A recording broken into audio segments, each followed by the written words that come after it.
Good evening, everybody. If we could hurriedly take our seats, please, and we'll get started. Thank you, Andy, for taking the register round. That's being the register monitor. Well, you've been labelled with it now, I'm afraid. And welcome, Paul. I understand it's been a rush, so well done. Thank you for being here. Everybody, just before we get started, the usual reminder that this meeting is being recorded, so please mind your P's and Q's and everything that you want to see on tape, as it were. So we'll get started with item 1 of our agenda, everybody. Minutes.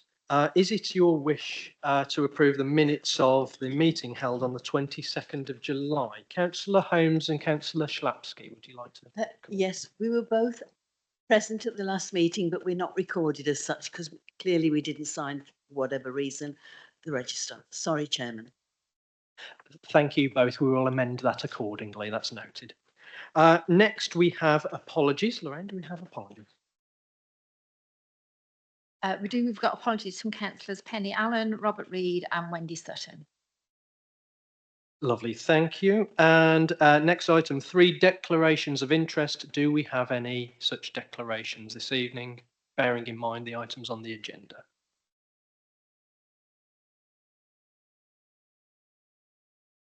No, looking not.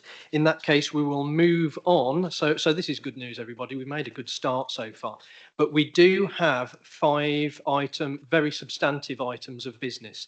So I would like us to keep to the 2-hour time limit, if just in case we are pushed for that.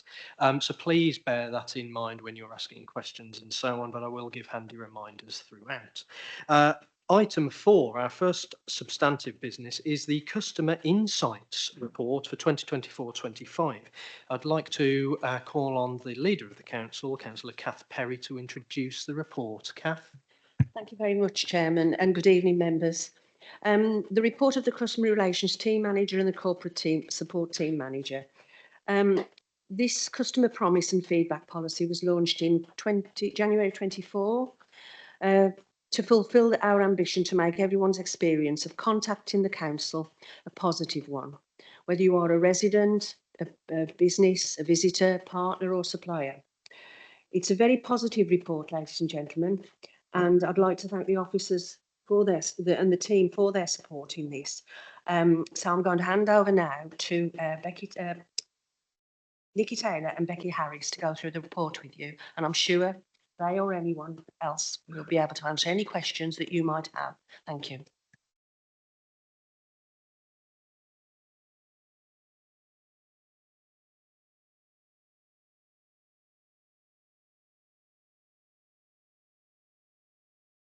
Apologies, technical. There we go, perfect. Okay, good evening, members. So this evening, myself and Beck here are doing a bit of a double act. And we're going to be sharing with you some of the key headline information from the Customer Insights Report for 24-25 and our performance and outcomes against, as Cass said, our customer promise and feedback policy. And this is between the 1st of April 2024 to the 31st of March 2025. We'll also be sharing with you as well some of our priorities for 25-26. So as Councillor Perry said, in January 24, we launched our promise to you and our customer feedback policy with the ambition of making everyone's experience an engaging one when contacting the council. Both documents places customers at the heart of everything we do. So the next few slides will highlight our performance against each of the 4 pillars of our customer promise, which are: we will be there for you, how customers can help us, working together, and keeping our customers informed. So our first slide tonight just picks up on customers contacting the council by telephone, and we set out in our promise that we aim to answer calls within 10 minutes. And when we experience high demand for our services, particularly at peak times, we aim to answer within 15 minutes. So during our time period, incoming calls into the contact centre we answered 50,400 incoming calls. Our service levels remained at 97% across all our lines of business, and the average wait time for our customers was just 37 seconds. Only 1% of those customers waited over 10 minutes to speak to an advisor, and that's 510 calls out of the 50,400. And 0.3 waited over 15 minutes. That's just 162 over that year. Another part of our we will be there for you is when people come into the community hub, and if they contact us face to face, we will obviously support them at the welcome desk. We had 9,583 face-to-face inquiries made at our welcome desk. 26% of those were council related, the majority of those being for welfare services. And we made a commitment to our customers where we couldn't resolve their inquiry at first point of contact, we would arrange a call back by one of our specialist advisors. And it's fabulous to see that only 29 of those inquiries we arranged callbacks, which is a fantastic performance for the team covering the welcome desk. This next slide, I just wanted to demonstrate to you the topics that customers were calling the contact centre for. So as you can see on the slide, our welfare services is the highest topic of inquiries coming in, followed by waste and recycling and other inquiries coming through from the switchboard. And these are various calls. They can range from the lines of business, obviously, that people haven't selected the right option when they come through the telephone system, or just other general inquiries that people want answering. So those are our kind of three top areas and lines of business for the contact centre. Another part of We Will Be There For You is our website, where we aim to provide all the information needed for the customer to self-serve on our website. And this is available all day and every day. So the website, our new website was launched in January 2023, and it provides our customers with a variety of information across all our services. And we've got, as part of the launch, we also provided 30 self-service forms where the customer can self-serve themselves. Now, the stats in front of you are just for the 7 months where we went live, because there was a bit of a technical hitch with the configuration of being able to get those figures. So in just 7 months, we had just over 1 million visits to our website. And the bullet points below obviously just show you the most popular pages that our customers are visiting. So the Where I Live is very popular. You put your postcode in and it gives you all the data related to that postcode. Waste and recycling and leisure centres are extremely popular. And planning as well is another topic that is extremely popular on our website. As I said a minute ago, we've got 30 self-service forms, which allows customers to pay, report, request and apply for different services. And the figures along the bottom just show you how many transactions we've had of those forms over the period. So we had 37,108 transactions online. So that's customers going onto our website and completing the forms themselves. And we had 12,906 forms were completed by a customer service agent. So that's somebody who's come in, who's telephoning our switchboard for support. Emails, we had 1,591 and only 10 requests were made by our face-to-face. So the figures really here are really showing that the digital by choice, people are choosing to go digital, which is what we obviously encouraging our customers to do. So I'll now pass you over to Beck, who's just going to do the last 4 slides for you. Good evening, members. So the next theme that we're going to be looking at is how you can help us. So a key part of the customer promise is obviously the two-way relationship with our residents, customers, partners and businesses, and treating our staff with respect is a key feature in the customer promise. So I'm really pleased to be able to report that we received 0 reported incidents of violence to staff. And ongoing as part of this relationship, we really want to hear and learn from our residents. So the last resident survey had just over 1,600 responses, and almost half of those responses are interested in further engagement with us. So that's great as we go forward, particularly into this year, to share our plans with them, get responses back from them. This year, we've also launched our new Engage Sales Staffs platform. So now all the consultation is in one place for residents, and they can track the progress of the progress of surveys using this platform. So that's great.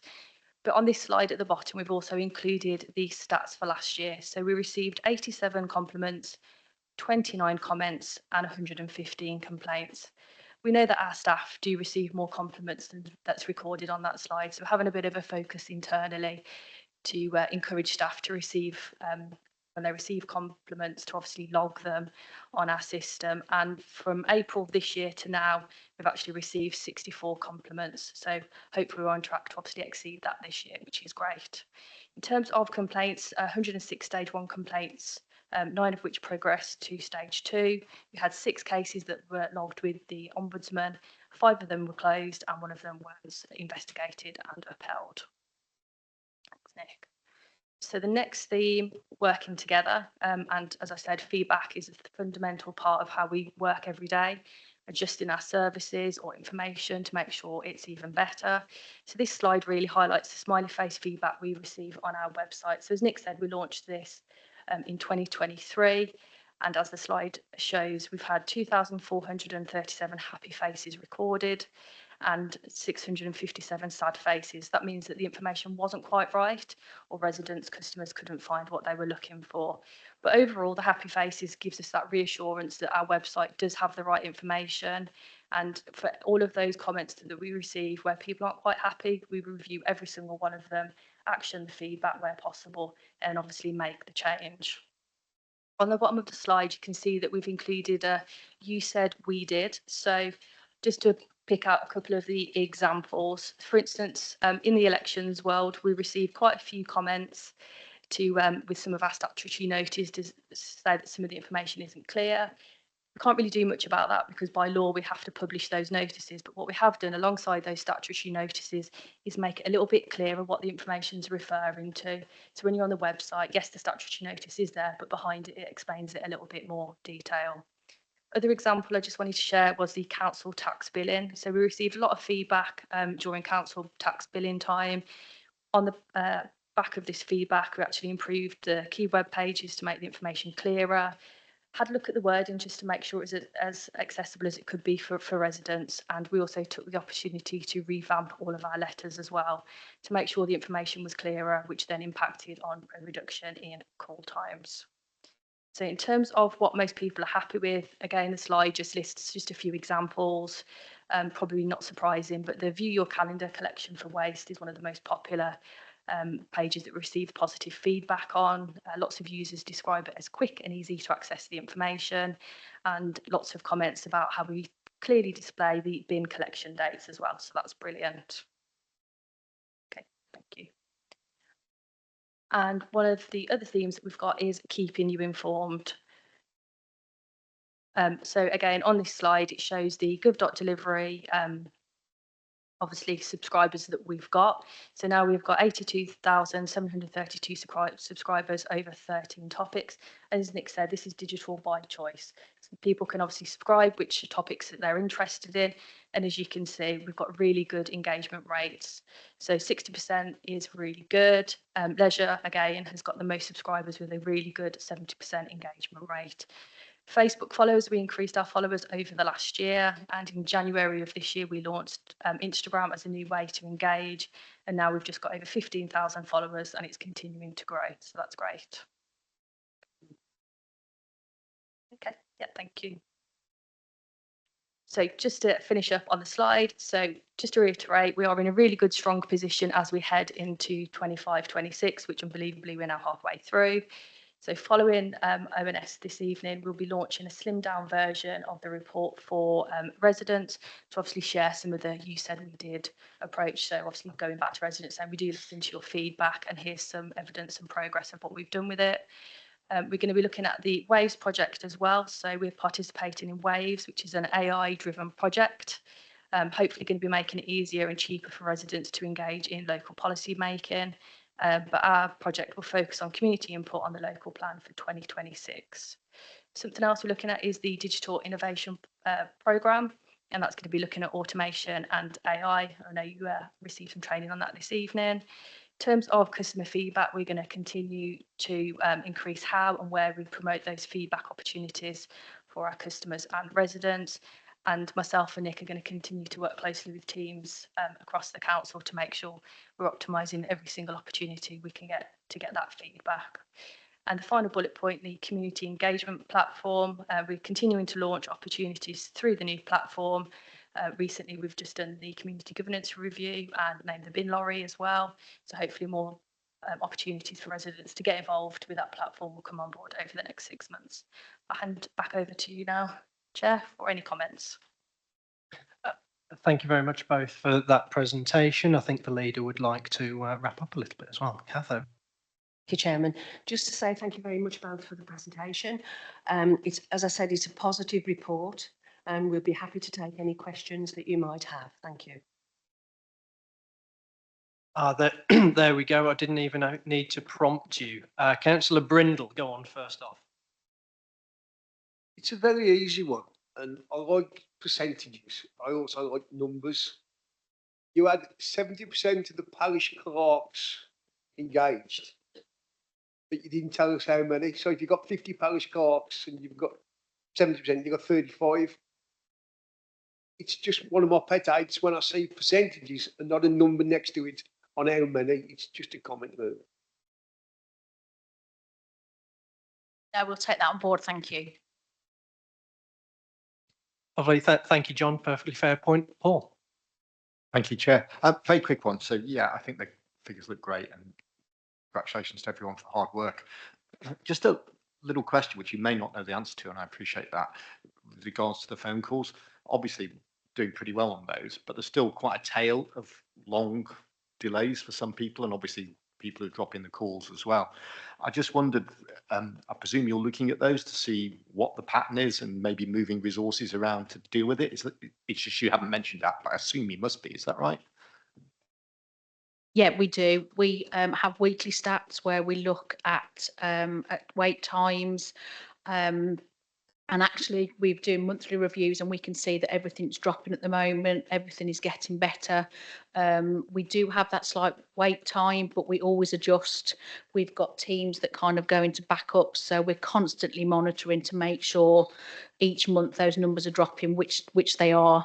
So hopefully this time next year, you will see an even better improvement.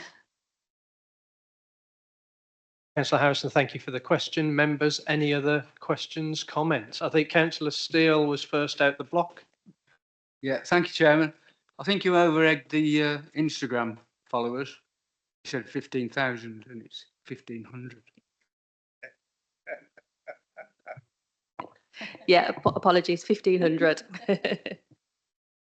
So that was a simple correction, wasn't it? Next, we have Councillor Phil Davis.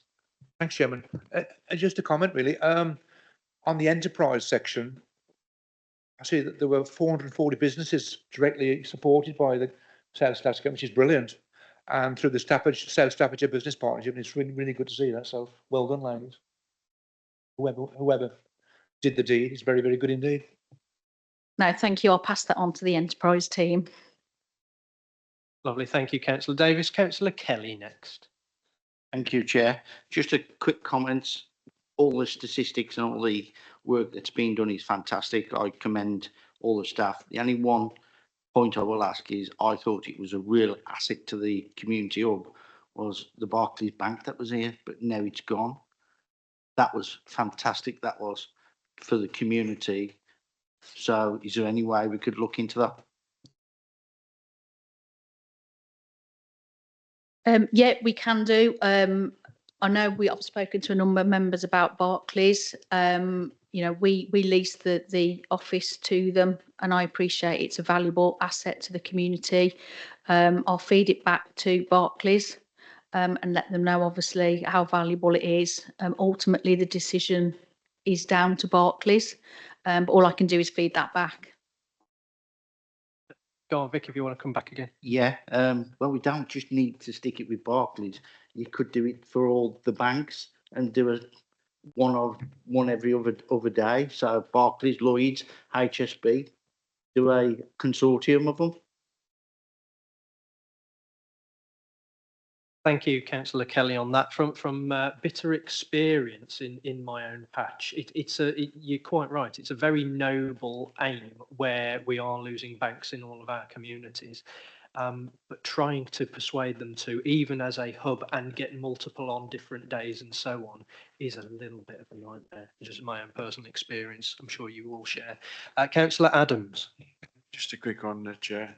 Lloyds Bank at Wolverhampton, Queen Square, is actually closing and moving to much smaller premises. So I don't think the Barclays will be changing their mind, but nice thought. Good point. Thank you, Councillor Adams. Members, any other questions? Councillor Hopkins. Just interested, are we using AI to answer any of these phone calls? Thank you. Not at the moment, we're exploring it, but we're looking at numbers and we're looking at our digital by choice forms because where possible, I think it's important that we encourage as many residents as they can to use, the websites, but we're always there for our most vulnerable customers. And the majority of the time they want to speak to a real person. So it is something that obviously we will look at with great detail. Lovely, thank you. Thank you, Fiona, for the question. Councillor Perry. Martin Perry, though. Thank you, Chair. Quick question. It follows on from Councillor Harrison's really around the call centre stats. I would imagine that they're fairly seasonal based on when the council tax goes out, obviously garden waste sort of collections and the council tax. From a waiting time perspective, could that easily be gathered to see what are the worst case scenarios? Obviously averages out quite nicely, but if you look at the renewals and the seasonal elements within that sort of take, how bad or how good does it remain? Our service levels remain really good during pinch points. I think the lowest it dropped to was about 96, 97%. And we do use skill sets. So we adjust the agents who are picking up the lines of business to meet those needs. As a team, we're all supporting. So we know from a management point of view when those peak times are going to be happening, and we use the system and we use our staff to respond to those, which keeps that service level really good. Thank you, Councillor Perry, for your question. It was a tricky one, that was, wasn't it? You can tell that Nikki and Becky are on their game here. That didn't put them off in answering that. They were straight in. Members, any other questions on or comments on this item? No? Okay. Are we satisfied that we've done this? I'm seeing some nods. That's good news. We're in good time, everybody. So we can dispense with item number 4 and move on to item number 5. Just got to go through the recommendation. Yep, simply to acknowledge the report, everybody, and thank you for your feedback. You've been heard. So moving on to item 5, we have the members' update on climate change actions, and this is for your information, everybody. So if first I bring in the Deputy Leader, Councillor David Williams, to introduce the report. David.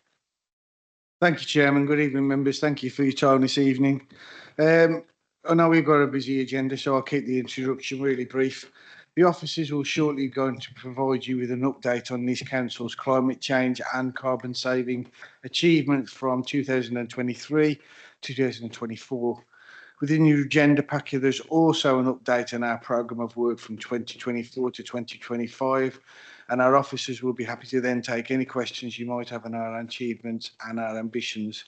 I just want to add that the officers have worked tirelessly on this, and their achievements, I hope that you'll be seeing quite shortly, are something to brag about. Over to you, Mark. Thank you, Councillor Williams. Good evening, members. Ryan's going to take you through tonight's presentation. There is quite a lot of detail in the slides, so due to time constraints, we'll only be focusing on the key points, but that will be shared with members following the session. So if you do have any follow-up questions, please don't hesitate to get in touch. But hopefully Ryan and the technology will be working shortly, members, and we'll take you through the slides.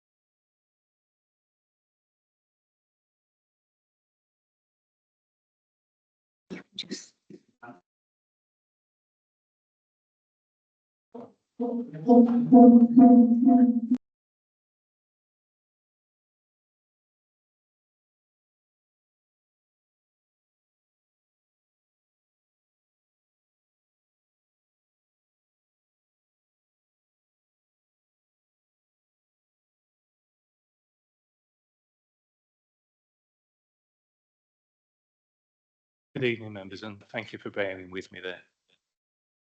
Yeah, technology is a great thing.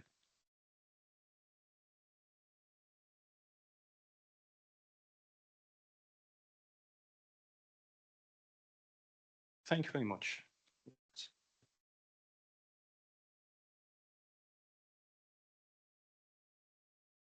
So, as Mark has mentioned, we're running into a bit of a tight timescale this evening, so I'm delivering a bit of a truncated presentation for you.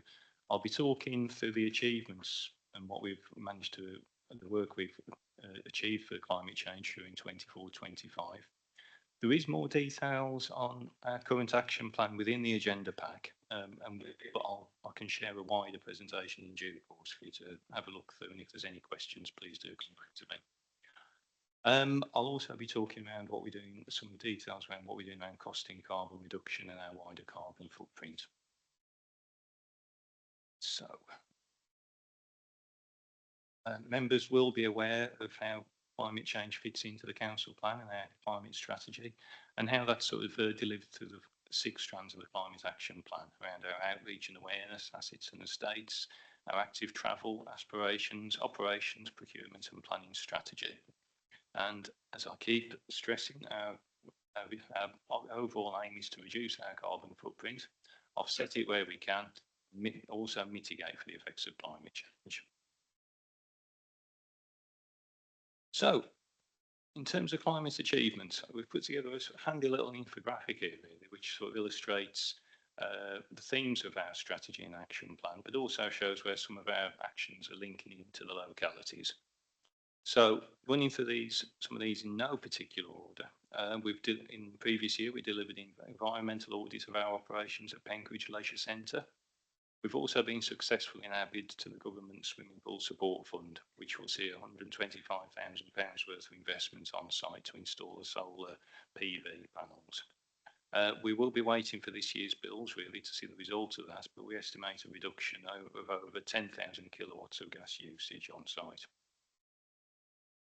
From an outreach and awareness point of view, with support from the County Council Sustainability Board, we've been lucky enough to welcome the Carbon Bubble and the Carbon Dream House to the district. Real sort of fun, practical ways of getting residents involved in the conversations around climate change and energy saving. The county, as you'd imagine, has detailed figures about the impact of these events across the county, but just on a personal level, at Cheslin Hay at Chesfest last year, I was lucky enough to be able to engage with over 200 residents on the day. We're continuing our work on our assets and estates. As you'd expect, we've seen lots of investment on our industrial sites and the enterprise parks, such as Landy Wood, Four Ashes, Womburn Retail Centre. And we estimate we're saving nearly 40 tonnes of carbon on site through energy efficient measures. You know, and clearly we're making these assets more energy efficient and sustainable going forward. Tree planting. Where would I be without talking about tree planting as a climate change event? We're continuing to promote opportunities for tree planting through the Forest of Mercia, our work with the Forest of Mercia, and it's a real nice way of getting the communities involved in climate and sort of biodiversity on site. Just last year, in just one event at Ratch Park, in an hour or so on site, we worked with over 10 school children to deliver 20 trees, to plant 20 trees on site. A real good practical way of getting this conversation on the ground. From a green corridor point of view, our aspirations around active travel, members will be aware we've invested over £500,000 worth of physical improvements on site during the previous year, funded through the UK Shared Prosperity Fund. And we've seen massive improvements at the Worley Essendon Canal in the north of the district and the railway. You know, really all about making it easier for people to get out and enjoy these sites and get out into nature. Members will be noted, I'm also pleased to say that our working ambition has been picked up and noticed further afield, not just by our colleagues at the County Council, but other colleagues over at Black Country Transport. It's still early days, but the officers are discussing a wider business case that to potentially improve the whole of the Smestow Valley running through Dudley, South Staffordshire, Brampton. And as members are aware, we're continuing to build sustainable policies within our local plan linked to climate change and energy efficient housing developments. We're also sort of linking climate change with biodiversity loss through our local nature recovery strategy. And finally, we're continuing to promote warmer homes with our partnership work with Community Home Solutions, which are offering energy saving tips and advice for residents. And this is ongoing data that's reported quarterly through our into management.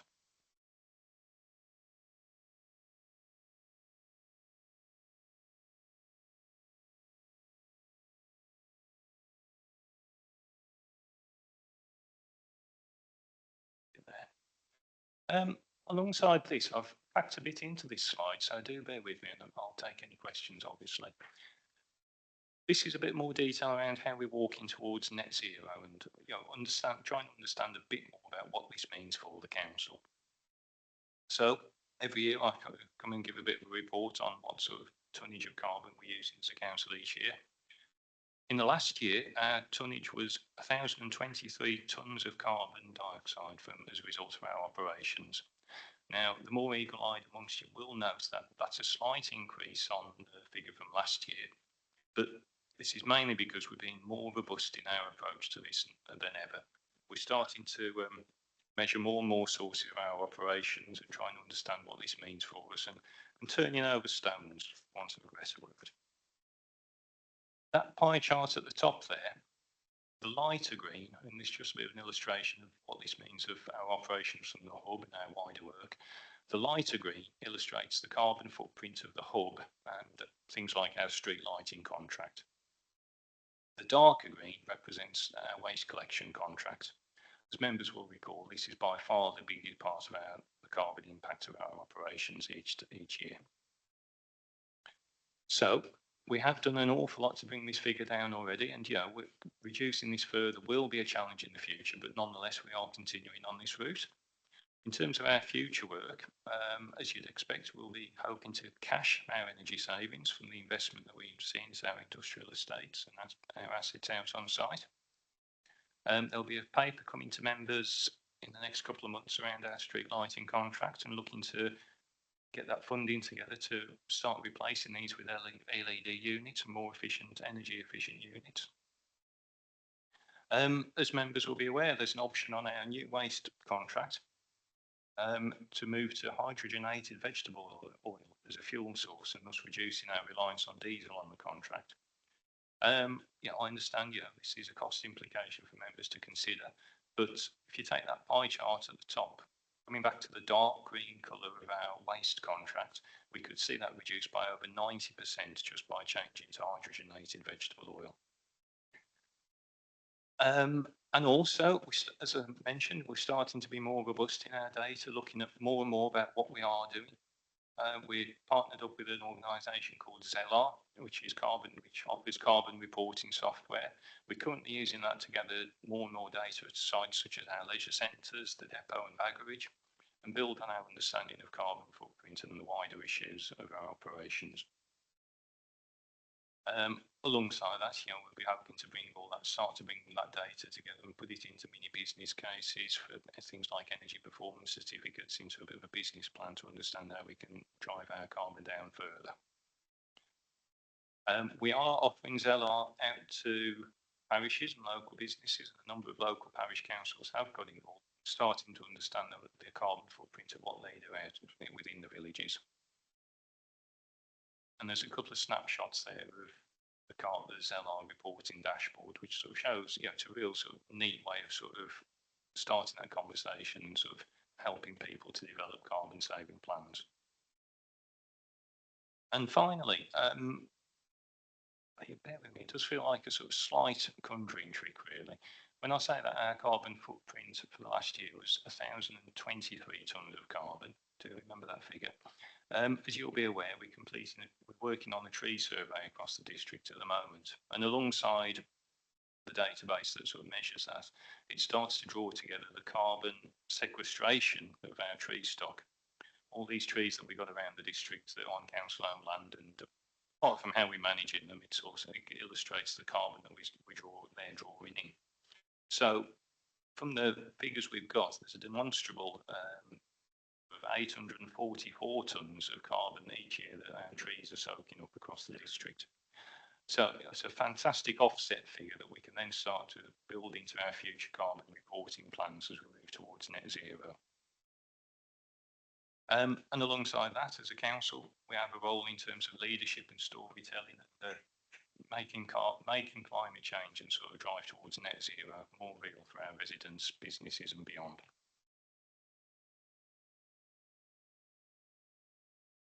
Finally, obviously, thank you for your time, and it's a bit of an opportunity for questions, but we'll be putting this one out in due course when the details are being firmed up. It's hot off the press, really. We are working with Staffordshire Sustainability Board to organise a tree giveaway event for our residents, and at the moment we're hoping that's going to be at Bagridge during half term on the 27th of October. Once I get more details around times and stuff, we'll start to promote this out to our residents in due course, and you'll be the first to find out. Thank you for your time this evening, members. I'll be happy to take any questions. Lovely. Thank you very much, Ryan, for that report. Gary Burnett, and first hand up. Go for it, Gary. Thank you, Chairman. Quick question for you, Ryan. I've asked this question before some months ago. Can you confirm how many parishes and businesses have actually taken up a Zellar licence? And of those, how many are actively using the Zellar software? Thank you. Thank you, Councillor Burnett. I think we've got 3 on board at the moment, and they are actively starting to report their figures through it. But I'd really encourage any of you with links to your parish councils, which presumably is pretty much everyone in the room, really to sort of see if this will be of any use for your parish councils out there, particularly those with sort of buildings and operations going on the ground. Thank you, Ryan. Thank you, Gary. Councillor Michelle next. Come to Councillor Hopkins. Thank you. Do we cost all these savings in pounds and financially as well? You mentioned earlier, I think, that we'd had £120,000 worth of funding for solar panels, saving 10,000 kilowatt hours, I presume. At 7 pence a kilowatt is, unless I've got it wrong, £700 a year. That's not a very good return on 120,000. It's saving some carbon, but we've also got to take into account, surely, the cost at which we save the carbon. And I think I'd like to see a bit more, the cost of the vehicles. It's not just about the output. We've got to spend our money well and have good value for money. But correct me if I'm wrong, I think the return on 120,000 is, on the face of it, very poor, and there's a limited life on the panels. If you comment.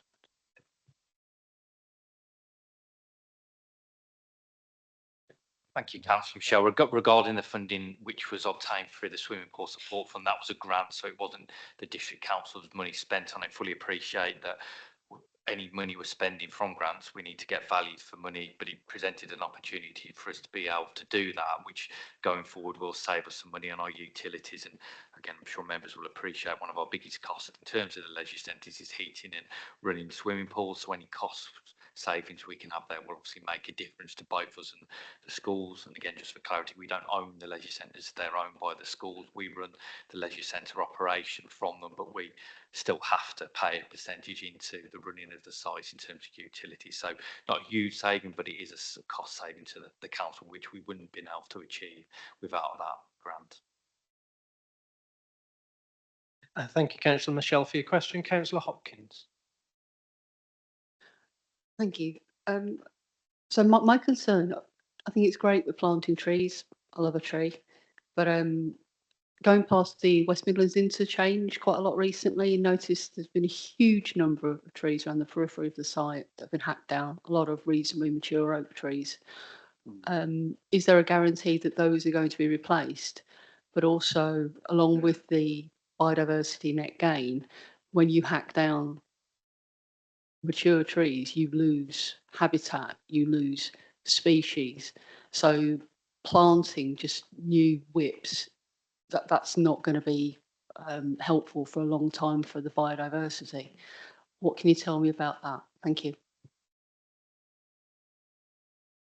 I'll bring in Annette first, I think. Yeah, I'll just pick up in the issue in terms of the trees at the West Midlands interchange. So yeah, I mean, there has been some trees had to be lost as part of that development, but that has, through the planning process and through our conditions that we that were attached to that, being kept to its minimum, and losing trees, although they weren't necessarily protected trees, we have managed to negotiate the retention as many as possible and therefore protect them. So start that with the platform of that. Yeah, we recognise that the reduction of trees, on the site isn't great, and I've went for been on that site the last couple of weeks, a couple of times, and it is noticeable and it's unfortunate.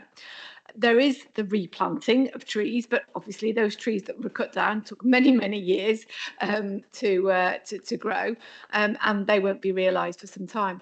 And the West Midlands Interchange development team recognise that, and as part of their wider, broader environmental policy, they are doing other things as part of contributing to that, and I'm more than happy to share some of the details of that. So their plan is to effectively, it's an old term, isn't it, but consume their own smoke within the overarching site, and to make sure that they create, obviously there'll be high demand on power and infrastructure within that site, but they are looking to be able to control that from within the site, so generated it from within, so solar panels on the roofs of the buildings, etc.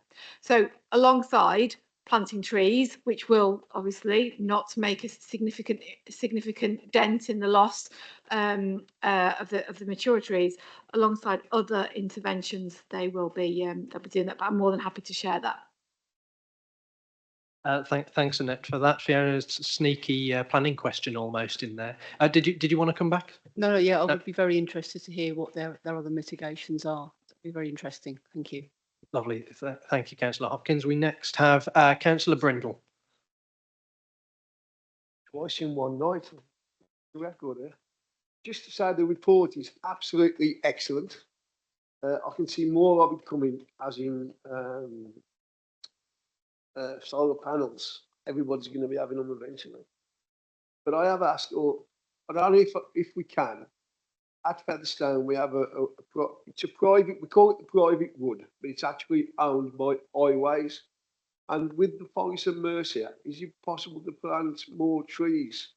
Because we're going to have a bypass eventually, maybe, from Junction 1 M54 over to the M6, which would result in reducing the carbon and the noise.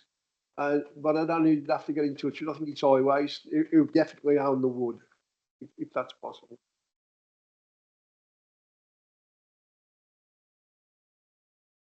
Yep, it's certainly one we can look at. As you say, it would be the landowner we'd need to make contact with. But the Forest and Mercy are always looking out for organisations and landowners to plant trees with. So more than happy to try and pick that conversation up. Thank you, Councillor Brindle. The night is young yet. He might get a third in as well. Really push the vote out. Councillor Fisher next. Warren. Cheers, thank you, Chairman. Just a quick one, Ryan. Notice you mentioned offsetting. Obviously, we're going to hit a point soon where you've done all the reduction you can do. And I'm just wondering what your opinion is on carbon credits to then make up for that, and what the council's position is on carbon credits. And if you were to consider habitat banks in the future for those carbon credits, that the policy is we look at habitat banks within the district first as a sort of a policy approach. Thank you. Thank you very much, Councillor Fisher. We don't have a formal stance as such on carbon credits at the moment, but that's not to say we shouldn't in the future. As you're aware, we are working through biodiversity net gain and stuff. We're putting together plans for habitat banks on council-owned land. So I'll certainly see that playing part of that in the future. As you say, once we got to a situation where we've offset our footprint as much as we can, we need to start looking elsewhere. Thank you, Ryan. Thank you, Councillor Fisher. Councillor Kelly. Thank you. Ryan, a couple of things. Have we looked at putting canopies over our car parks for solar panels to go on as a biodiversity net gain? Because that seems to be the new thing there that's coming out. And can we have, on another point, the warmer home scheme? How many people took up? Would like to see a figure of how many people have needed support in like boilers and solar panels or windows. Thank you. Thank you, Councillor Kelly. Doing that in reverse order, really. We can get the data on the warm home scheme, and I can share that with you afterwards if that's okay. We have a raft of sort of reporting and monitoring on that. In terms of car parks, and was it solar panels on car parks specifically? You'll be aware we have them at the hub already up on the top car park. We don't currently have any plans on our other car parks at present. Again, that's not to say we couldn't in the future. Thank you, Ryan. Thank you, Councillor Kelly. Members, any other questions or comments on this report? Oh, last minute there, Councillor Steele, go on. Thank you, Chairman. You probably wish you hadn't spotted me. Anyway, on the carbon costs, can we put that one back up, please? Right. Because I think there's we're saying that if we go to HVO fuel, there'll be potentially a 90% reduction. That seems absolutely on the waste collection. That's an incredible easy win. So if we went electric, it would only be another 10%.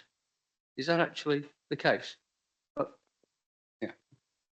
Yeah, thank you, Councillor Fisher. I mean, that was the basis of the report we brought to members on the new waste contract. So as part of the contract, we've got the option to use HVO or diesel on it. So the vehicles we've purchased, we can switch between the fuels. I'm anticipating the next question, which will come to do that, is if we use HVO, it's 200k more per year as a council to use HVO and diesel. But when you balance that out against 90% worth of carbon, there's not many more things that Ryan and the guys can do to help bring that down. We're very much into the more expensive elements, which are then around fleet and facilities. So to spend 200k, but to reduce 90% of carbon on that graph where it's dark, that flips it to being a lot more light green, which will make a significant impact on that carbon footprint. Again, what we've always said, members, is what we wouldn't do is spend enormous amounts of money, which would break the council. But we have got the ability. So the plan is we will start with HVO, but we have got the ability, should the council hit any financial difficulties, we can flip back over. But again, that is what we're going to start with is HVO, but we've got the ability to switch on a monthly basis. So if there's any conflict in the world, we can't get hold of HVO, we've got the ability so we can still operate the service. Thank you, Mark. Sorry, Chris, you wanted to come back in a second. Yeah. So you're saying when the new contract starts, we'll be using diesel, or we will be using HVO from day one? Sorry, Councillor Fisher. Yeah, just for clarity, we will be using HVO from day one as part of the new waste contract from 2026. Yes. Just one more. I am regretting it now, Councillor Steele. Go on, your last one. Finish it off. This is not, well, it's self-explanatory, but Nottingham City Council a year ago bought 2 electric refuse trucks, and they are regretting that decision. They were the first local authority, as far as I know, to do that. It was a big, costly mistake. Less payload. If you don't plug them in perfectly, they don't even charge, obviously, with all the issues there. So it's still far too early to even contemplate going electric. But yeah, that's great. Thank you.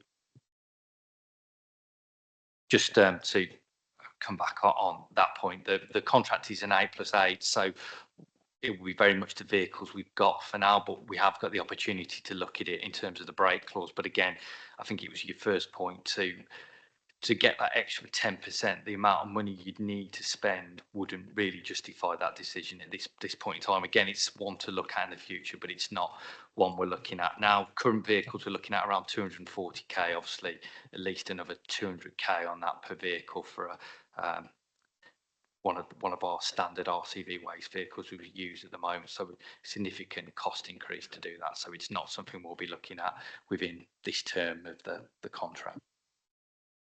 Lovely. Thank you, Mark. Thank you, Councillor Steele, for that. Is a sensible point on which to end, actually. Members, the action here is to note this report. Can we all note it, please? Thank you. Next item 6. We're doing well here, everybody. We're doing okay. Is the DFG shared service end of year 2 update. So we'll just get everybody moved around on the top table and then get on with that.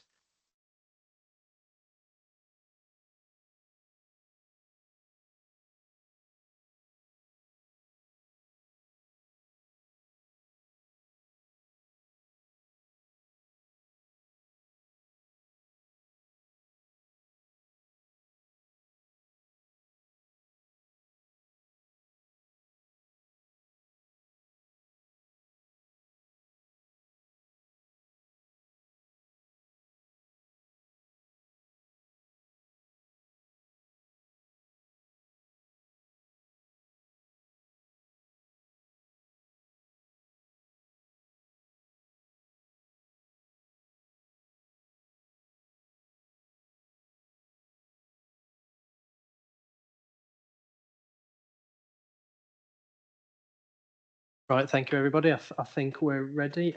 Michelle, over to you.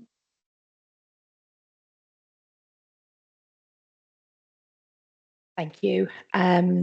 This is the end of year 2 of the shared service for disabled facility grant. We're in a shared service with Stafford Borough, who host on our behalf. So this is the performance for year 2. The shared service did start in April 23. This is my second year of coming and presenting the progress. And for year 2, we've seen a significant increase in a reduction in the wait times and improvement in using the budget. We managed to complete 235 adaptions in year 24-25 for 198 residents, and that's up from 100 residents in the previous year. I had previously reported that we weren't fully staffed until halfway through the first year. So this is a complete year with a full team of staff, which I think significantly shows the improvements that we've managed to make. I have been made aware that I think last year I did say that I would discuss the number of applications in relation to those that proceed to a full completion, a full adaptation. I had forgotten that. I'm sorry. So all the figures I'm going to talk about is the completion of adaptations. We don't reject any applications for lack of finance. But what happens is not all progress to a full completion for a variety of reasons. I will do some analysis on that and send that out, and going forward I will include that as part of the report in what I look at for the year. In the report, I have broken down the age of the recipients. I thought this was quite important because I think we do think that disabled facility grants are for older people, and I think I can show that that's not the case. You know, we do help a number of children and a number of people who aren't yet elderly but do require adaptations to be able to remain in their home. And the tenure as well, I thought that was quite interesting. There may be a perception that only those in social care, social housing can qualify for a grant, but we do help a number of people who own their own home so they can remain in their home as well. The next point, I just wanted to sort of give a little bit of a summary of the process before I go into the figures, just to sort of explain how complex it can be. There are various steps from when we get an initial referral or application. There's a lot of conversations that happen with the occupational therapist. If it is a reconfiguration of a ground floor or a bathroom or an extension, then there's an element of technical planning involved. There is an element of means testing to see if the client has got to contribute anything. And then it does go to grant approval. And from that, it would go out to tender, or a contractor would be appointed from our DPS system, depending on the works that were needed. So the average timeframes, for the first year, we were looking at 352 days. It's only come down slightly to 345 days, and that is because we were still dealing with some cases that we had from the previous provider. When I look at cases that started after April 23, so have been wholly dealt with within the new shared service, we've brought the number of days down to 263. So a real big improvement on the time that the clients are having to wait. We don't have a league table as such of where we are against other districts or boroughs. But the foundations, who is the professional body, have got some guidance, and they set the maximum number of days that you should really take to complete the job is 180, which is about 6 months. That is what we are aspiring to achieve. It's the figure that we are looking to. Some will take longer, and what we're trying to work on is getting more done within that time to bring down the average. But I think to lose 80 odd days over the year has been a real achievement, and we will continue to work on that. Look at the figure from grant approval to when the job is completed. So that's when the contract is done, the works are on site. For all cases that are within the service, so that started after April 23, we've hit 69 days for that. Again, the Foundation's website looks at a maximum of 80 days, so we're within the guidance for that.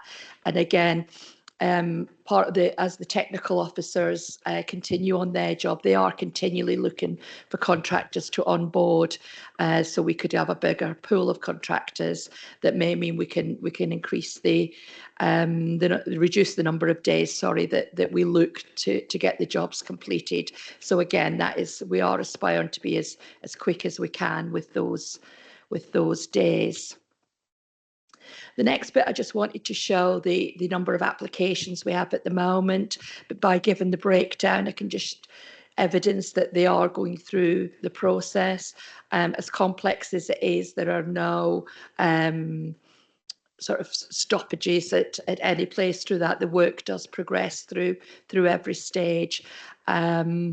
And just a little sort of an explanation with the satisfaction survey that is actually done 12 weeks after the completion of the works. What we do is we want to give people a chance for any snagging to be absolutely completed, but give them an opportunity to use the equipment or the new facilities, and then give their feedback. after 12 weeks, we feel that that's a good timescale for them to give us feedback on how the work has all been done. We have still got 5 complex cases that are outstanding from prior to 23. I am monitoring these regularly, and I do hope to have them completed definitely before the end of this financial year. But as soon as possible, they are all at work stage now. And it's just the complexity of them that has dragged on so long, but I am hopeful that those will be completed.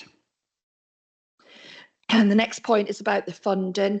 So for 24-25, it was the first year that we had spent all of our allocation and some of our underspends for quite a few years. I've also given a breakdown of the underspend at the point of March this year. And as of the end of August, we had got just over £1 million worth of work in pipeline. So we will be looking to spend our allocation for this year, and we've still got that little bit of unspent slippage that we will be able to tap into if needs be. We do have very few complaints in the service, which is good news. We've got one at the moment that we're working with partners and the family to try and resolve. But generally, we've seen such an improvement in the customer journey. There's very, very few complaints.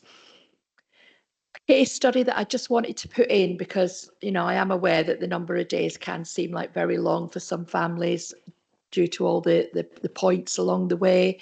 But when we identify that there is an urgent case and somebody needs an adaptation or equipment very quickly, we can move to make them as comfortable as possible with what they're dealing with.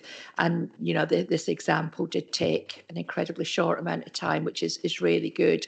But it was identified that he needed the support more quickly, and we were able to progress that for him. And following some comments from last year, what I looked at was a bit of a histogram of where the bulk of work has taken the time. 2 graphs, one again for the whole service, the other one for any referrals we've received since 23. So we are doing the bulk of them between 14 and 18 months. Still a long time, I do appreciate that, but it's on the way, it's right, it's going in the right direction. But for those that we have received after April 23, the majority are completed within the 12 months. And for grant approval, for all the cases, the completion is roughly, the majority are done within 6 months. But again, for cases that we are working on within the service, the majority are done within 3 months from grant approval to completion. So it's better than it has been for some years. So I'm really pleased at the work the team has done and will continue to do. Thank you. Thank you, Michelle, for that report. Members, over to you. Warren, I think, first. Thank you, Chairman, and thanks, Michelle. I'm grateful for the comments about providing that data on those that are unsuccessful. Just a quick question. You know, on the housing association ones, so there's 101 here for last year. Do those? I'm assuming those adaptations stay within that property when that tenant, at whatever point, obviously leaves that premises. So therefore, we're increasing the amount of accessible stock within the housing association over a period of time. When you're doing the triage bit, do the housing association have any obligations regarding if the occupational therapist says that, yeah, that the current property is not suitable for the needs? Is there then a first look to see if there's any accessible property already within the area, such as bungalows that have already adapted properties that may be available, to suit that person to speed up that time rather than just looking at adapting their current property? Oh, that makes sense. Yeah, exactly. Yeah, they do that as part of that initial conversation. There's the housing question. Obviously, stock is limited across the district, and this is across all landlords as well. So any social housing, we will look to see if there's any suitable accommodation. If there is, that they are given a priority for a managed move into that. some of the clients don't want to move as well. So we need to be mindful of that. But if there is something out there that's available and absolutely meets their needs, we wouldn't allow an adaptation to go ahead. That would be part of the triage process. Thank you, Michelle. Thank you, Councillor Fisher, for the question. Councillor Burnett next. Thank you, Mr. Chairman. I'm really heartened that the referral to completion has come down by such a lot. I mean, as you know, I was involved with a referral to completion that took well over 1 year. So I think that's excellent, really. You've also answered the second question I was going to ask about what are your next targets going to be? And you're saying 180 days. As I say, having been extremely involved in these things, I can understand why they take so long. And the thing that always comes up is occupational therapist. There aren't enough occupational therapists, so people are waiting and waiting and waiting. And then the occupational therapist is ill, and then they have to go through the whole cycle again. Is it?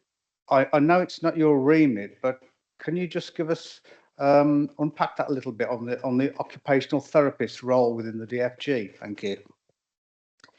Yeah, there's something we're looking at the moment, and it's a thing called trusted assessors, where our caseworkers will be able to do basic assessments with the supervision of an OT, but they'll be able to do the basic assessments themselves. We're just looking at procuring that training now, and we're hoping that by sort of January, February, that'll be something we'll be able to do. For definitely the more simpler adaptations, I think we need to just bear in mind for the more complex ones, we want to make sure that we are doing what's right for the client, and those, you know, deserve the time that it takes. But for the ones that are fairly straightforward, we're looking at having an in-house system to be able to manage that bit of work, which will hopefully reduce the waiting times, because you're right, it's, you know, it's a service we've kind of struggled with as well. The organisations just aren't there to be able to get the OTs from. So we're looking at alternatives. Thank you, Councillor Burnett. Councillor Chris Evans. Thank you, Mr. Chairman, and thank you for the comprehensive report, and I'm really heartened to see the progress that's being made for these people.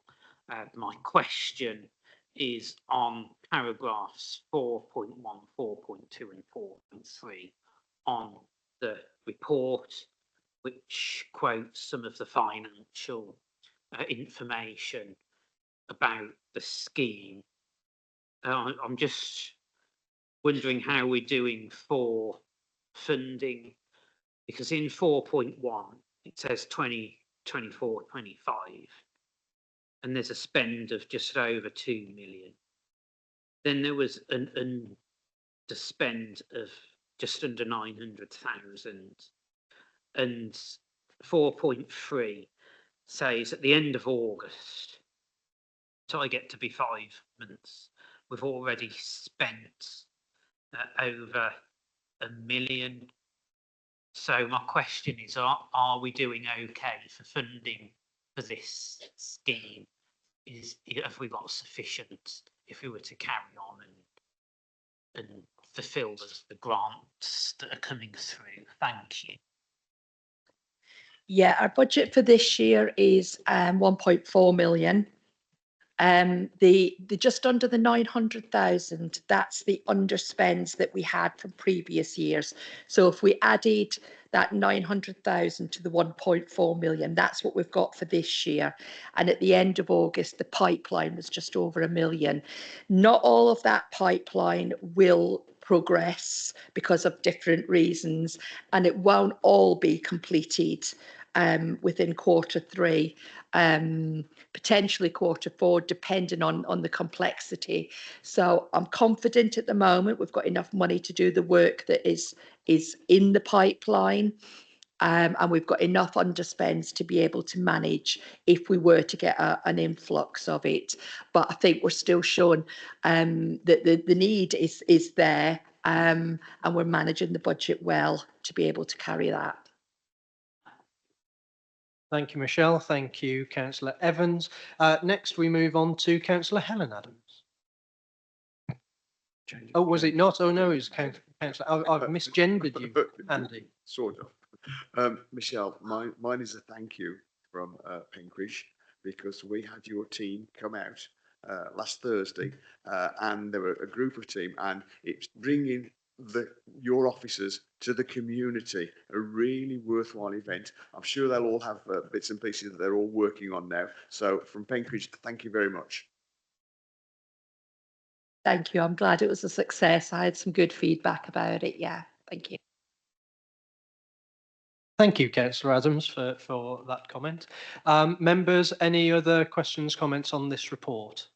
Nobody signalling. So Sorry, can I? Sorry, Meg. Yes, please do. Can I just say we are looking at bringing a similar exhibition to Cotswold here, to the hub, because I went over to Penkridge and it was a great success. So I think if we can bring it here and offer it to the residents here so that people can come up and take the information away, it would be really useful.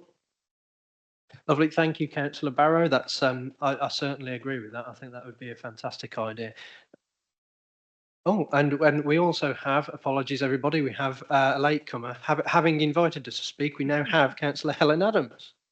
I wasn't aware I was going to speak earlier, sorry. But now, just want to say that not just for a welfare benefit day, but some of your officers, different ones, do come up to Penkridge. If we need them, they just come up on their own. It's really useful. Our residents have really benefited from that, so thank you. I think it's something that, you know, ought to be rolled out to all the parishes if it can. Thank you. Yeah, it has something. We have gone out to a few community buildings in the past, but if anybody has got any kind of event on and they want some of my team, you know, we cover DFGs, but we cover welfare benefits, discretionary support, anything like that. We've got the Creating Brighter Futures as well, that helps people get into training and work. But yeah, just drop me an email if anybody wants any of my team to come and attend an event. They'll do anything to get out the office and talk to people. Thank you, Michelle. I think Annette wants to come in here as well. Yeah, just really pulling in from Councillor Adams's comment regarding the event at Hailing Dean last week. Obviously, Karen Riley, obviously locality enabler for Locality 1, but also from a welfare benefits point of view, that's her topic area as a locality enabler. So Karen was able to, you know, organise a whole host of people to be able to do that, and obviously it's been proven successful. So exactly as Michelle has said, we do look at trying to get those out into the community, fairs and various events and whatever's appropriate. So please, another plea really, get if there are those events, let us know, go through the teams, and then we can try to organise them. Thank you, Annette. Thank you, Councillor Adams, for the question. A final one on this to Councillor Kelly. Just a reminder you could go when we have the parish summits, come at the parish summits, so that we got an array of all different parish councillors. That'll be a good area to demonstrate that. Lovely, thank you, Councillor Kelly. I think that's noted and will be taken away. Members, once again, the direction here is simply to note the report, and I think quite rightly we've explored just what a good report it is too. We're doing well, everybody. We're less than an hour and 15 in. We're 6 down and 3 to go. So let's keep this up.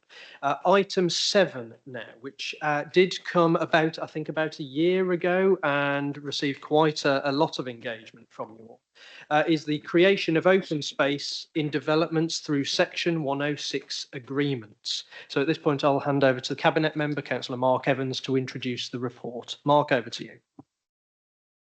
Thank you, Chair. You've actually introduced it. It's the creation of open space and developments through 106 agreements. And as the Chair alluded to, it has been before you before. It did generate some well-informed debate and some comments. We took the report away and it's been revisited, and we bring it back to before you this evening. So I'll ask Annette to go through the report. Annette. Thank you, Councillor Evans. So exactly as Councillor Evans, just by way of background, and a recap really for us members this evening. So exactly as Councillor Evans has said, this relates to the provision, maintenance and implementation of open space in new developments brought through the planning process and not existing open space provision. So this is a voluntary referral to overview and scrutiny of the proposed member decision, which proposes to move to a presumption in favour of setting up a management company, of management companies to deliver maintenance and management of open spaces in new developments. As I say, this is a voluntary referral. So earlier this year, members received reports around the securing of the maintenance of open space, and these reports looked at options for securing the future of open space and the costs associated with that, the liabilities associated with that. And the option of receiving the open space demonstrated a long-term cost to the council and a future liability that, that in fairness, we were not able to fully commit to, given the long-term nature of the requirements and the obligations placed upon anybody receiving that open space. So officers recommended that liabilities could be kept to a minimum by transferring to a management company, but putting safeguards in place to protect the open space and with detailed maintenance schedules, and those would be tied down. So on this basis then, members, given firstly the uncertainty provided through local government reorganisation and the future plans for that, secondly the costs associated with the open spaces, thirdly, that no other local authority in the county takes on open spaces anymore and then maintains them themselves. And fourthly, that safeguards can ensure to alleviate many of members' concerns that the Section 106 is implemented and maintained in line with exactly how we'd want it to be, and that it can be tied down in a legal position in line with our requirements. So the way forward really is recommended. So para 3.4 of our report, members, sets out the safeguards are put in place to agree a maintenance in advance of the signing of the Section 106, and with annual statements of monitoring works submitted for sign off. And that would be done on a regular basis, so it would be tied up from the beginning and it would be able to be managed all the way through. So this ensures that the level of service is legally binding and transparent to house buyers and to new house buyers, so they would be aware of this in their purchasing and in their conveyancing process. Nevertheless, although we've said it's very unlikely, because of the reasons we've talked about, that we'd want to take on extra liabilities now for the reasons we've talked about, in the event of the council wishing to take on the land or any open space and the maintenance of that, they could, but there is no obligation to do so. So effectively, the legal obligations would be drafted in such a way that it is a first refusal basis for us in our favour. So we would we would have the option, if we looked at it, if Mark's team looked at it and said, actually, this would be beneficial for us to take this on. It's unlikely, I'll be honest, in those, so it's unlikely for that to happen. But if that was the case, then we could do that and we could take the fee for that. So as I say, we've got first refusal on it. Should we wish to do that, we're in control. We maintain the opportunity to deliver the open space, but also we maintain the ability to really tie down those requirements in line with our specifications that we would do ourselves. The members obviously are recommended to support the approach with the appropriate safeguards that have been put in place. So I'll hand you back to Councillor Evans to go through the list of recommendations.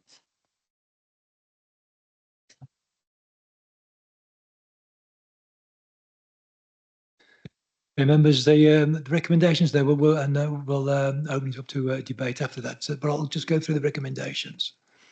The approach of new open space and player is provided pursuant to Section 106 agreements being owned and managed by management companies set up by the developer and the management company, including their governance arrangements and maintenance schedules, are approved and monitored by the council.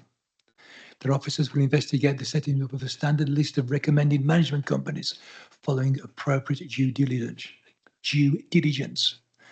Section 106 agreements should be drafted in such a way to give the council first refusal to adopt the land, giving the council the flexibility to make the decision to adopt in appropriate exceptional circumstances. And finally, that open space maintenance costs are reviewed to ensure long-term funding of spaces that are adopted by the council. So as Annette alluded to, this is a voluntary referral to overview and scrutiny. There are the recommendations. You've heard the presentation by Annette. And so we open it up to observations, questions and comments. Thank you, Councillor Evans, and thank you, Annette, for that report. The direction here, everybody, is to consider and comment. So this is over to you, and we start off for the third time this evening. Councillor John Brindle. It's only because, thank you, Chairman, and the report's excellent. Section 106, in my opinion, is a minefield. Okay, because as you're aware, with a football pitch, that's one piece of land. From the football pitch to the edge is another piece of land. And then you've got the border, which is no man's land. So my question is, if we, as the council, don't adopt it, are we forcing parish councils to adopt it? That's the first question. Second question, I like fences because then a fence is a clear border. But when you read in planning that the edge is the border, where in the edge is the border? Is it my side of the edge, the centre of the edge, on your side of the edge? That's things that bug me when you talk about borders. A fence is clear, a fence is excellent. And we've asked, as you might be aware, for fences to clearly define borders. So when it's the council's land, question 2, will the council maintain it in one way, shape or form? Okay, thank you, Councillor Brindle. Quite a few points there, and I'll try to answer them as best as I can. So firstly, in terms of parishes, no, we're not asking parishes to take them on. We're not. We're asking it for it to be a maintenance company and therefore set up by the developer. Set up by the developer. That's not to say, though, that if a parish wanted to take them on, that there wouldn't be an opportunity to do that. So my guess would be that they wouldn't want to for the same reasons that we have concerns, but that's not to say that we wouldn't and we couldn't facilitate that if that was the option to do that. Now, in terms of fences, as I understand the question, I think the fence should always be within the fence line should always be within on the boundary of the piece of land, and it's normally right within the middle. So that would be hopefully explains that. But also in terms of if we are going to take that land on, in the event of us taking on new land, then yes, we would have to maintain it, because clearly if that was the case, then we would end up with complaints about open space issues, and we wouldn't want to be in that position. And that's exactly why we want to take this approach, because we want to be able to ensure that that open space is maintained to the level that we specify appropriately, but we don't necessarily want the cost of having to do that, and therefore feel that the development itself, in whichever shape or form, should be able to fulfil that. So it's a way of us ensuring that the development pays effectively for the open space maintenance. Thank you, Annette. John, you want to come back very quickly? So in the future, when plans are drawn up, is it possible to have different colour markings, shades, colours, for different pieces of land that are owned by different companies? Yes, normally on a planning application, if there is a allocated plan, which there should be on every planning application, or otherwise it would be invalid. If there's a planning application that isn't the where there's land outside which isn't owned by the applicant or by the developer or what have you, that's normally annotated in a different colour.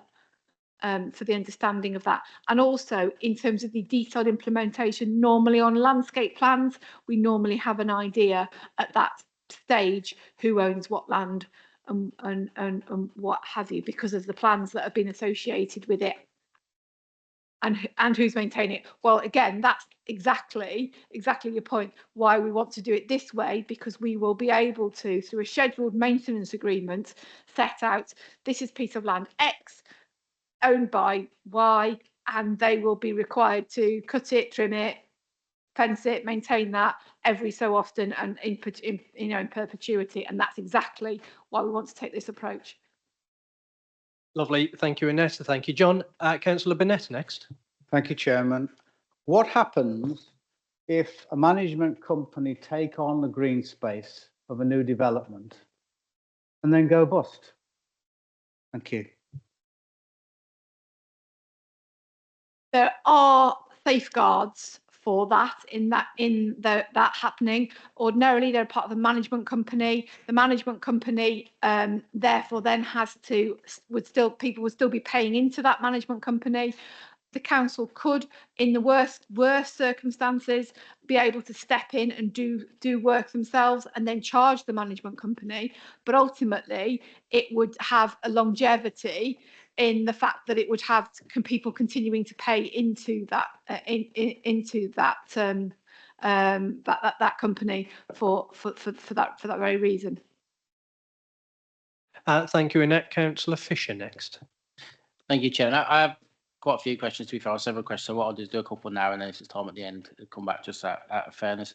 To be honest, my concerns on this are raised last time, and it remains the same. I know you said it's sort of been taken back and re-looked at, where we create a postcode lottery where some residents pay council tax only, while others pay council tax plus high estate charges for similar services. Within these safeguards, are there limits or caps on how much estate charges can rise year on year? If not, how will residents be protected from excessive increases and poor value? So that's question number one. And just the second one I'll come to now is on affordable homes, who is legally responsible for paying those estate charges? Is it the registered provider or is it the tenants? And if it is the tenants that are responsible, do they pay the same level of charges as private homeowners? Because obviously, if you're a poor income household in an affordable home and your estate charge is going up and up and up and you've got no excuse but to pay it, I think members should be aware of that. So they're just two questions to get me started. Thank you. So in terms of protecting against the cost rising, it would be difficult for the council to have too much of a control over that, because obviously over a time period of 20-30 years, however long that they would be in that property, that is going to go up, because costs of maintenance would go up in exactly the same way it would cost the local authority more to go up. But what we would do is that we would have a standing list of recommended management companies, so they would have some pedigree, if you like, in relation to the management company that we would that we would have, and we would ask for details of that obviously as part of that before it was formally approved. Now, in terms of the tenancy, I think it would depend individually on an individual tenancy, depending on which RSL it was. But my understanding is that it is the role of the tenant to pay for that. Now, whether the RSL provides within individual that tenancy a reduction because of that as part of their RSL, that isn't within the gift of the local authority. That's with the RSL. Lovely, thank you, Annette. Warren, so you wanted to... Yeah, if we just come back on those ones first. So often Section 106 agreements have clauses or obligations that are index linked. So why is it not possible that we can, in that 106, is whatever charge is put in is also index linked to protect residents from that year on year increase? Because that just seems sensible to me, to stop that excessively yearly increases. If you want to comment on that, please. Yeah, yeah, and that's exactly what as I mean in terms of that they could the maintenance schedule and the detail of the safeguarding in there obviously is about the pedigree of the maintenance of the management company itself, but also that they can't be that there's a recommendation of levels of increase. But obviously that would be in line with whatever's appropriate at that time in terms of inflation and so on and so on. So we can put that into the legal agreement itself. Lovely, thank you, Annette. Councillor Andy Adams next. Thank you, Chair. I have concerns, significant concerns. Bloor Homes in Penkridge. If Sam Harper Wallace was here, he would be standing and shouting at you now. He's a resident on this estate. We have experienced a number of, I've had lots and lots of calls about the quality of the way that this estate is being managed. They are very, very disappointed. They constantly write to the management company. They get no replies. They don't get what they really need. Now, my concern here is these people are paying £10. I think it's £10 every month for the basic ones. And Councillor Fisher's made a very important point there that there's people who are going to be in assisted housing that they may not be able to afford this. How are we going to get over this hump? The issue here is you say that we will have control over what the management company does. We're not exercising it at the moment because the residents there are very, very upset and disappointed at the quality of the grass cutting, the hedge trimming, the maintenance, the emptying of poo bins, for want of a better word. So that's my concern for you. If I may, Chairman, come back. That's exactly why we want to do this. Then is to in the circumstances where there has been a movement to a maintenance a management company, that we do have those safeguards written in. We don't at the moment because that's not we don't have them as stringent at the moment, but we would do in this process. We would ensure that there is a detailed schedule of works, timing, quality, and we would be able to check that, have regular monitoring reports and check that on a regular basis. And in the event of that not being done in a way that we were comfortable with, then we would go back to that management company and say that it's not good enough, and say that isn't good enough. And worst case scenario, we would be able to effectively do work in default, which would obviously be more costly to do that. And ultimately we wouldn't want to be in that position, but there is the teeth effectively to hold them to account to do that appropriately. But the management company and the tenants themselves, as part of that residents association, should be able to do that now anyway. Thank you, Chair. I do need to come back on that one. The residents feel as though they are banging their head against a brick wall trying to get this sorted. Are you saying that we can't do it retrospectively then? So what's happened with Bloor Homes now? That's it now. We can't do anything about it. Well, they've got planning applications in for other ones where they're all going to have the same tenant agreements in there. Then we need to actually incorporate that in ones going forward to retrospectively cover the ones that are actually in place. Can't retrospectively deal with the ones that have been already done, that have been in. We can't retrospectively do legally. We can't do that. But what we can do for the future ones, and we can advise and we can engage with them in terms of the fact that the work isn't being done to standard, and we can, at this point, obviously, in the conversations about that, then we can, when we're having the discussions about the new management companies, be very clear that we're aware of issues on previous developments, and particularly if they're suggesting the same management company, then we would withhold that until we were comfortable. But we can't retrospectively deal with it and change an agreement that's on an existing consent. Lovely, thank you, Annette, for that clarification. Councillor Adams, I take, before you come in, Andy, I take the point that you're obviously really concerned about this as an emotive issue. This is existing. What we're looking at here is the future policy. Please do take this up with the officers, but I think this is probably not the time to go through things that already exist. Agreed, Chair. Just one thing, possibly district council could ask them, albeit there's a management company, and they will be going forward, looking forward. We would like to see a significant improvement in their ability of they're covering things at the moment. Thank you, Councillor Adams. Members, we have lots of questions already on the book, so I propose to cap it at the list that I've got, if that's okay. We do still have another substantive item of business, so we'll see if we can blast through these few hands that I have seen raised, and then we'll see if we can get on with our final main item. Next, we have Councillor Ashley. Councillor Ashley.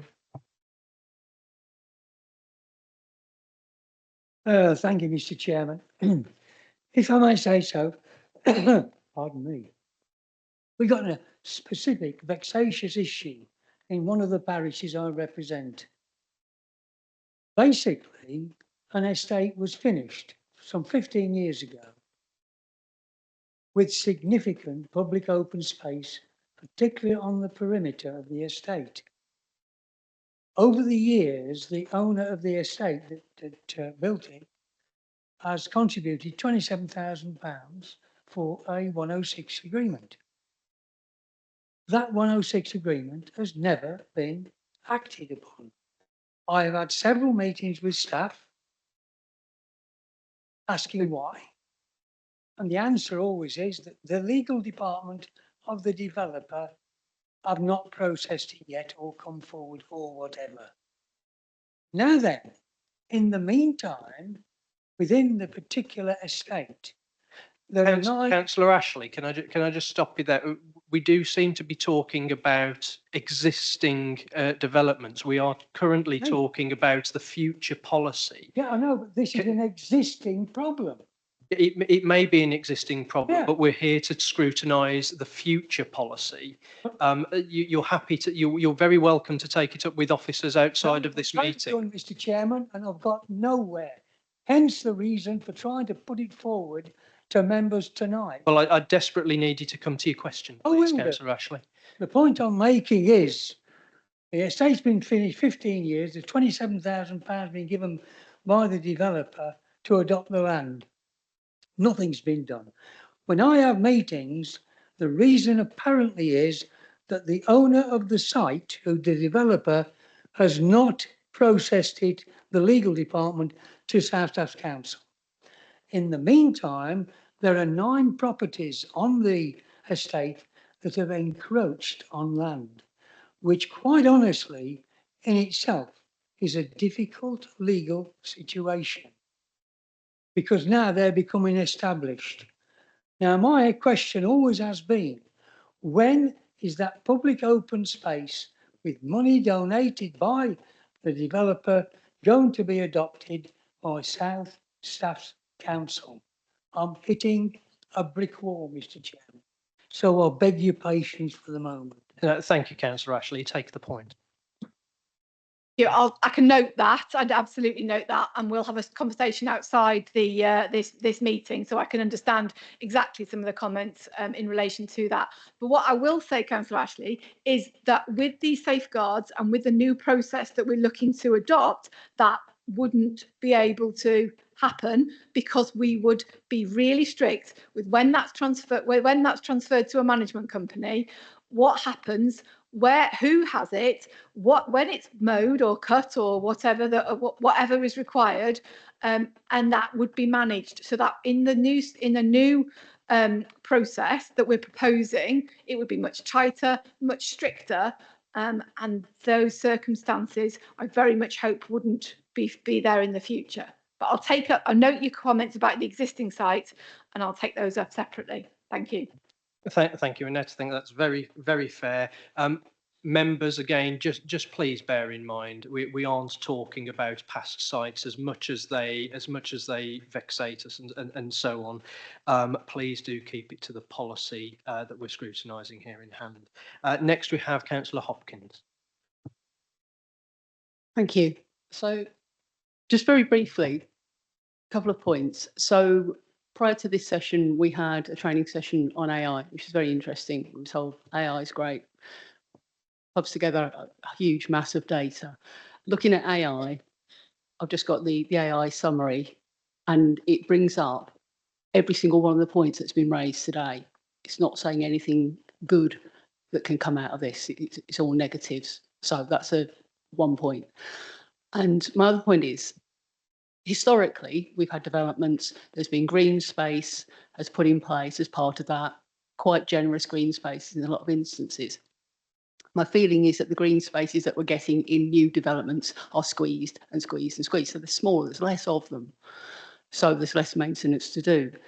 Green spaces have been maintained out of council taxes up until now. There's a lot of big houses that will be paying quite sizable council taxes on these new build sites.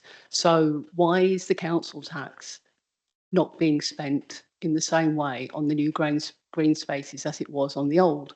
There's more money coming in to theoretically offset the money that's going out. I don't understand where this difference is between the old and the new. And it's just basically going to end up with two-tier taxation, as has already been raised. People in these new build houses are going to be paying twice, whereas the people in the older properties are just paying once through their council tax. And that just doesn't seem fair to me. Thank you. Yeah, happy to take that on board. Recognise what you say about what AI says in relation to management companies, but as I said at the start, what we're looking to, a lot of those issues that are raised are issues that can be at least some way mitigated by the safeguards that we'll be putting in place to prevent those. Now, in relation to the costs associated with it, yes, of course, we have done an exercise that looks at where the new council tax, council tax and that accumulated council tax year on year, what that means in terms of our effectively our overall income from those new estates.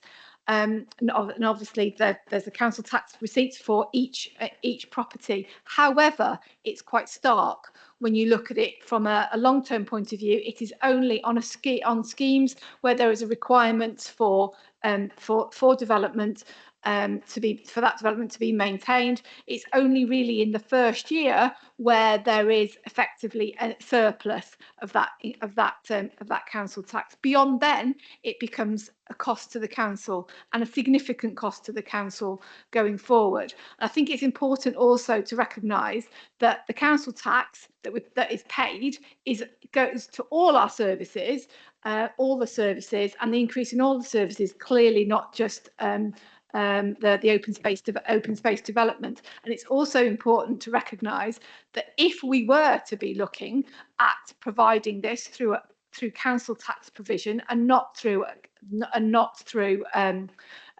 management company, then the remainder of the borough residents would also be paying for those new houses and the open space within that site that they're not effectively benefiting from as well. So I think there's two ways of looking at it in the round. Thank you, Annette, for that. I think we've established, quite reasonably this concept of double taxation. Next, we have Councillor Harrison. Paul. Thanks, Chair. First of all, I'll acknowledge the time and effort that both Annette and Councillor Evans put into this, and personally thank them for taking the time to talk to me about this issue prior to this evening, in fact, several months ago. And clearly some work has been done to try and make this whole system work better. Unfortunately, it still doesn't work fundamentally, because you are having people effectively being double taxed. They'll be paying the management company and paying us. You will have a two-tier system. And furthermore, as has already been pointed out, there are limits to what safeguards you can put in place. A management company goes bankrupt, you have no hold whatsoever over a bankrupt company. You can't then control what will happen after that very easily. So I think this is better paper, absolutely, than we saw before.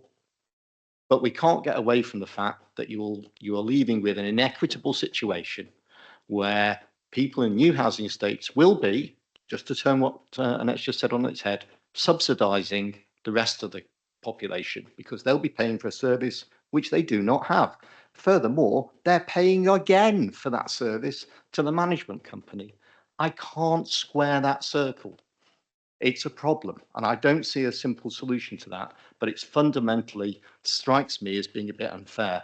And the argument that every other borough in the area does it, since when is the argument that this is what everyone else does been a legitimate, intellectually valid statement to make? I don't think that helps at all. So yes, I think this is better than it was and is more livable with, from my point of view, than what we originally had. But there are still some fundamental flaws that I think it's very difficult to get around. Thank you, Chair. Thank you, Paul, for those comments. I think they're noted by officers and they'll take those into account. I have 2 more questions on my book before we really must move on. Anybody else wishing to ask, please do get in touch with officers and we will come back on that. But they are Councillors John Michel and then Councillor Kelly, and then I will have to draw a conclusion there. Thank you. I have concerns about making people do something they don't particularly want to do. I'm not sure the best way to go about it, but I do remember a similar case where there was a caravan park, and I think because of the planning, this council sort of assured the residents that the play area would remain and had to, and the owner and operator of the caravan park went out of his way to park the plant there. No, it's out of order because of health and safety, because of an electric thing for months, and we go and make him do it. And this went on, and he dug his heels in, and eventually this council gave up. It just strikes me, it'd be a lot more simple. We have a good system. Charge them a 106 payment to the council, to us, and then we maintain it to the parish council, and done willingly. I think trying to force people to pay for something is not the right way to go about it. And all right, the management company might go bust and be replaced, but it's either got to be down to the residents or the developer. Once the developer's developed it, or goes bust or it's taken over, you've got all sorts of problems and legal battles. It just seems a recipe for difficulties. Thank you. I can note those concerns, Councillor Michel. I understand them. I think the one thing I would say is, in terms of making people doing something that they don't want to do, ultimately that is a decision as part of the purchase of that property. So it would be that, and another thing is it must be transparent to the purchase of that property, that is effectively the cost of the purchase of the property is the council tax as well, and there is a management company associated with it. In terms of the payment, that is what can happen now, and that's what is happening. But that's the point. That money does run out. We can't ask for a bottomless check infinitum for the monies to be able to be spent to continue. We're not able to do that legally, and at best it's 5 years, but often that money runs out quickly. And there's a massive associated cost with that. But at the moment, it's not sustainable. So, and therefore, there becomes a cost burden to the authority. Thank you. Oh, sorry, John, you want to come back very quickly? You can actually do it in perpetuity, because you can make them pay something and put in annuity, for example, to generate funds. And I forget the second part, but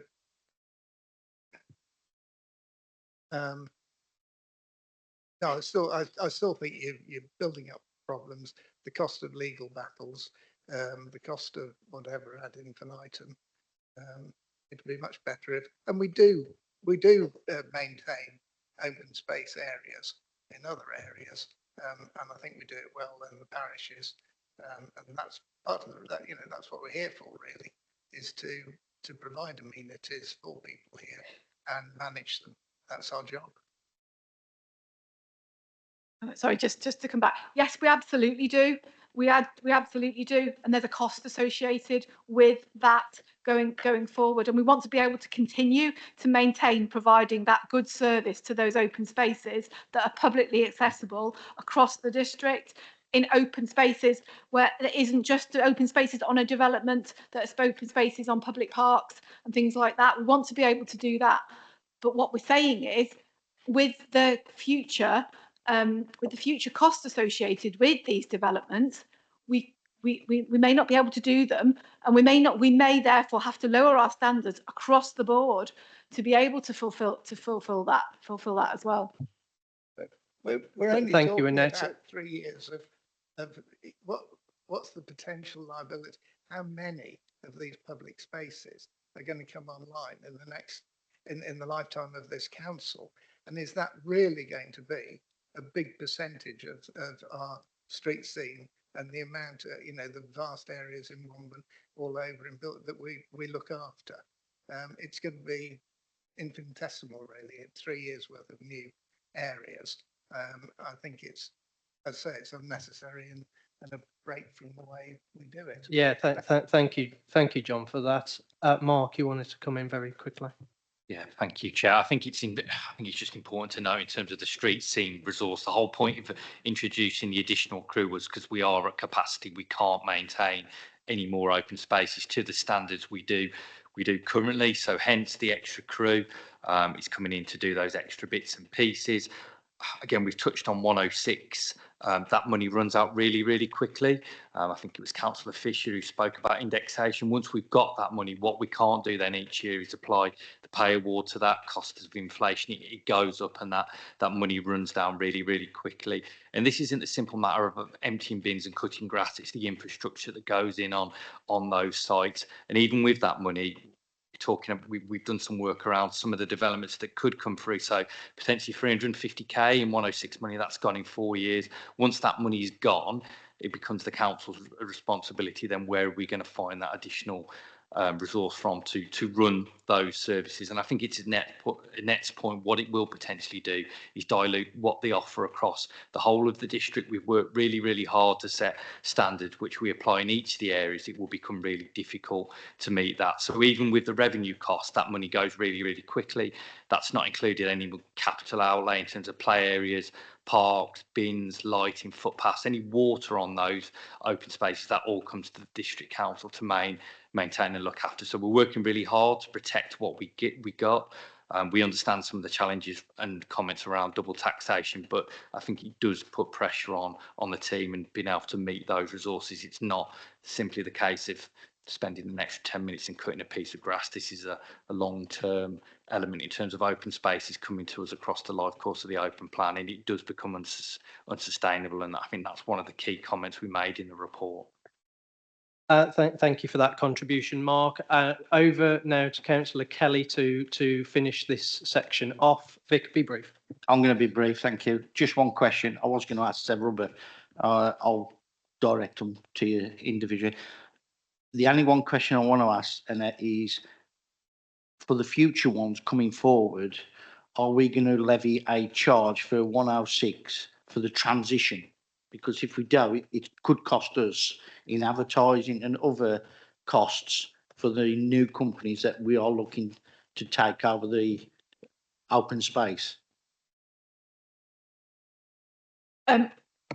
Yeah, there wouldn't, on that case, there wouldn't be a cost to the council. There wouldn't be a cost to the council apart from the management, maintenance, and monitoring of those new companies, because then our team would agree the agreement and then would maintain that and then enforce if necessary, if that wasn't quite right.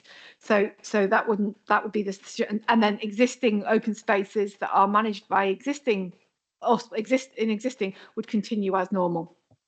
So just to come back and explain it clearer. So for example, a new development comes on, they've got a management company, we've got this policy in place. Do we levy a charge through a 106 so that, that company's gone, we need to take that on now because we can take it on? That will cover certain costs of the borough of our district to be able to say, now we can find out and go on, or else it'll just cost us. Yeah. So in the event of a management company no longer being there, then we would have to step in and require that to happen. But we'd have to do that with the residents and separately, and that would be a new separate conversation. We hope we would never get to that position, but it would be a new conversation to ensure that would happen. So yeah. Well, by that time, the developer, it's back to the management company. The developer has put the money into the management company to start with, and provided and laid out the open space. Thank you, Annette. Thank you, Councillor Kelly. I think everybody's probably relieved that we come to the end of this. Point of order, Chairman. Councillor Fisher, point of order. Yeah, I just want to say, obviously, this is a massively impactful policy on our communities, and it wasn't members who chose to put this knowingly contentious subject on an already packed agenda. And I think that's a bit unfair. The point of order is, we've had a recommendation, we had a restricted opportunity for questions. Can Lorraine confirm, can we move into any debate phase during this meeting or not, where we can openly talk between members for 2 minutes or whatever we get? Yes, the normal rules of procedure apply. So after questions, it would be debate.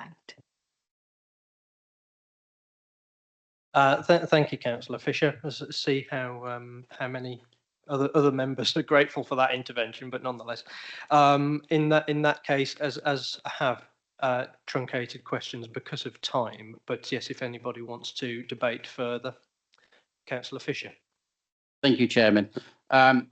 I think that, in my view, that the report proposes first refusal for the district council, and to be fair, I agree with that. I disagree with the comments made about parish councils wouldn't be interested. Essendon Parish Council invests a lot of money every year into Essendon Pools, and it's highly valued by the community.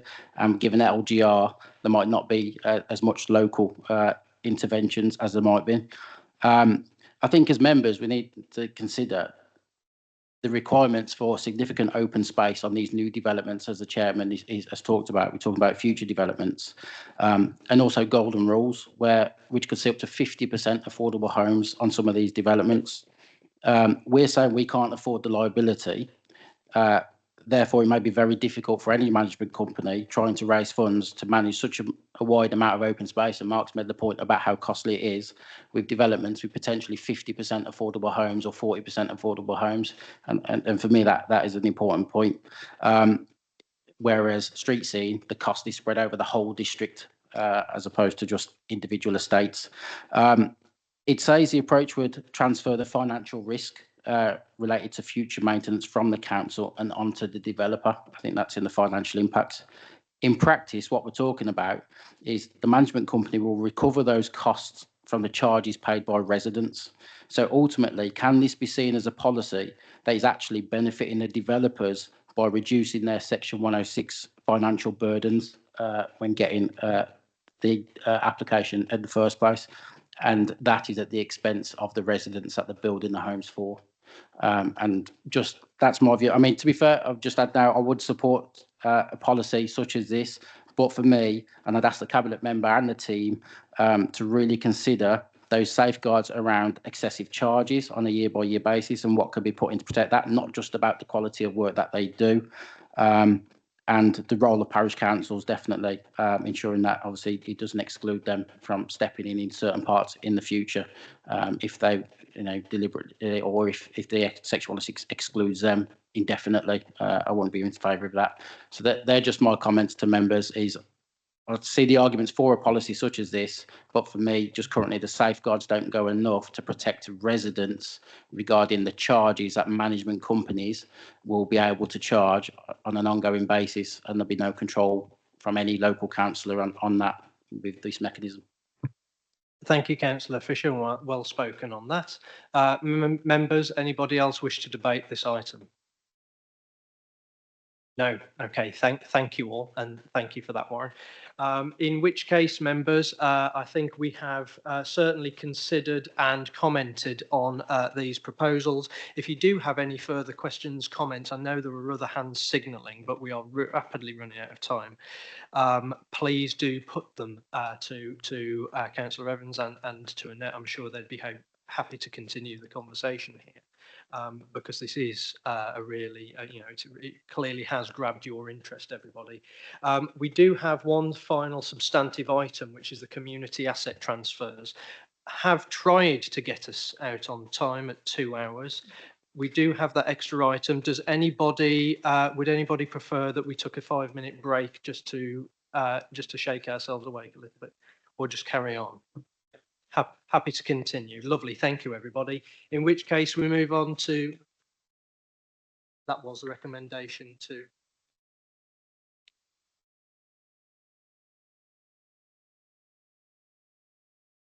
Is scrutiny. No. No, thank you, everybody. Just seeking some clarification on that. So item 8, community asset transfers, a report from the Assistant Director of Estates, Assets and Commercial Services. Over to Annette to introduce this item. Thank you, Chairman. So it's me again. So this next report, I won't keep you for too long, but this next report, I'll hand you over to Imra, and it provides an update to members on the proposed approach to community asset transfer, particularly with parish councils and voluntary groups. I know, because the conversations that we've had with many members, it's been an issue that's quite interested parish councils over the last couple of months. We've had various conversations with parish councils at the parish forums and etc. So it's been high on the parish council's agenda, and therefore we wanted to understand ourselves in relation to what this may mean in relation to the future post local government reorganisation, and as we move through local government reorganisation. And therefore we wanted to then bring this to yourselves so we could have a conversation with you in this forum and give you an update of where we were with this. And with that, I'll hand you over to Imra. Thank you. Thank you, Annette, and good evening, members. And I will do my very best to be succinct as I can in giving a brief overview with regards to the paper that we've got here on community asset transfers. So as Annette says, this has come forward today in light of local government reorganisation, with lots of conversation taking place around what is the future around our assets that we've got as a district council and the relationship that could be formed then with parish councils and voluntary groups. What this paper has then set out to do is define our approach and put that approach forward so that we've got clarity ourselves with regards to what our role is and how our approach would be going forward around any community asset transfers. The paper also takes into consideration as well what other councils are experiencing across the country, but also locally as well. We've done a fair amount of research and looking at those other authorities, and what you see in front of you there in the report and in the paper does draw quite a lot of correlation with what others are doing as well. So very, very much in line with the approach that others are taking who are finding themselves in a similar position around querying community asset transfers and the process of local government reorganisation that's taking place at the moment. So 4 key areas really the report is structured around. The first one being around defining our assets and our approach. And without me going into all the detail, I think the table on section 3.11 is quite critical and crucial there. So I would draw your attention to that one for some specific details. But the other element of the report really focuses on the fact that actually this also needs to be very much community driven, and it's a parish council involvement and engagement that's taken place to help shape this report. And as many of you will be aware, the parish summit took place and we had the opportunity some time ago to give parish members the opportunity to talk about land that they might be, or assets that they might be considered regarding, that might be considered for a community asset transfer, and we obviously took all that on board. So there's more information on that there within the report. We also needed to develop our criteria as a district council on community asset transfers, and that's in section 3.15. And we also needed to produce an expression of interest form criteria for parish councils and voluntary groups for them to complete as well. And that is in section 3.17. So 2 key areas there to focus in on the report. But just going back onto those 4 areas very briefly then, the first one going back to that defining our assets and within that table on 3.11, just to give you an example there, that really what we're not looking at, just so that it's clear, any assets that we've got of commercial interest at the moment that are generating return and income for us, We're not in a position to be making decisions on those at the moment. We're waiting to understand what the future local government reorganisation looks like. So our current position on those is that they're not there for consideration. We've defined in green within the report some of the areas that could be considered. And I know there's been a lot of debate and talk, obviously, tonight about public open space, but we already have a lot of agreements in place with parish councils, long peppercorn rents, which we're constantly managing as a team. And in fact, we were discussing this with one parish council earlier on today as well. So it's very much business as usual with regards to those long-term leaseholds that are in place. The question will be is whether those want to be turned into freehold in future. Now, if they do, that then moves on to the criteria that we've then set out within the report. We would require parishes to be able to really put forward a robust expression of interest to demonstrate, well, if they do want to take on the freehold of this land in future, to clearly demonstrate that they've got the governance in place where everybody is happy within that organisation to take it on. There's been clear consultation with residents on that because it could have an impact on precepts, but also that there is also finances in place to be able to manage the ongoing costs for those. And what I've done to help understand at a very high level what those costs could be is giving an example in Appendix 1 of some of the costs around managing public open space. And I've actually used the example of Jubilee Woods there when we've broken that down. So if you wanted to have that information, I'd suggest looking at Appendix 1, and equally I can have a more detailed conversation outside the meeting on that. So lots going on with community asset transfers. I think our position is quite clear there in the report around what our expectations are. I think it's section 3.25 really summarises it there really in that we're not really in a position to be making decisions on community asset transfers yet. We still don't know what the future makeup of local government reorganisation looks like. However, when we do get to that position, what we have at least got here is a defined process by which to follow to consider community asset transfers. So I hope that's been useful. I think the report there obviously goes into much more detail, but I thought just a quick summary there just to paint the picture, and I'll be happy to take any further questions. Lovely. Thank you, Imre. Before I open it up to questions, everybody, can I just remind members in the room who wear two hats, so to speak, to the parish councillors, if you have specifics that you want to talk about, again, this probably isn't the place for it. Can you take those up separately? I also understand this item will be coming to a future parish summit as well. So do look out for that on those very local and specific issues that we've got. We have a number of questions. Councillor Burnett to open. Thank you, Mr. Chairman. The report recognises that asset transfers can take many months or even years to complete.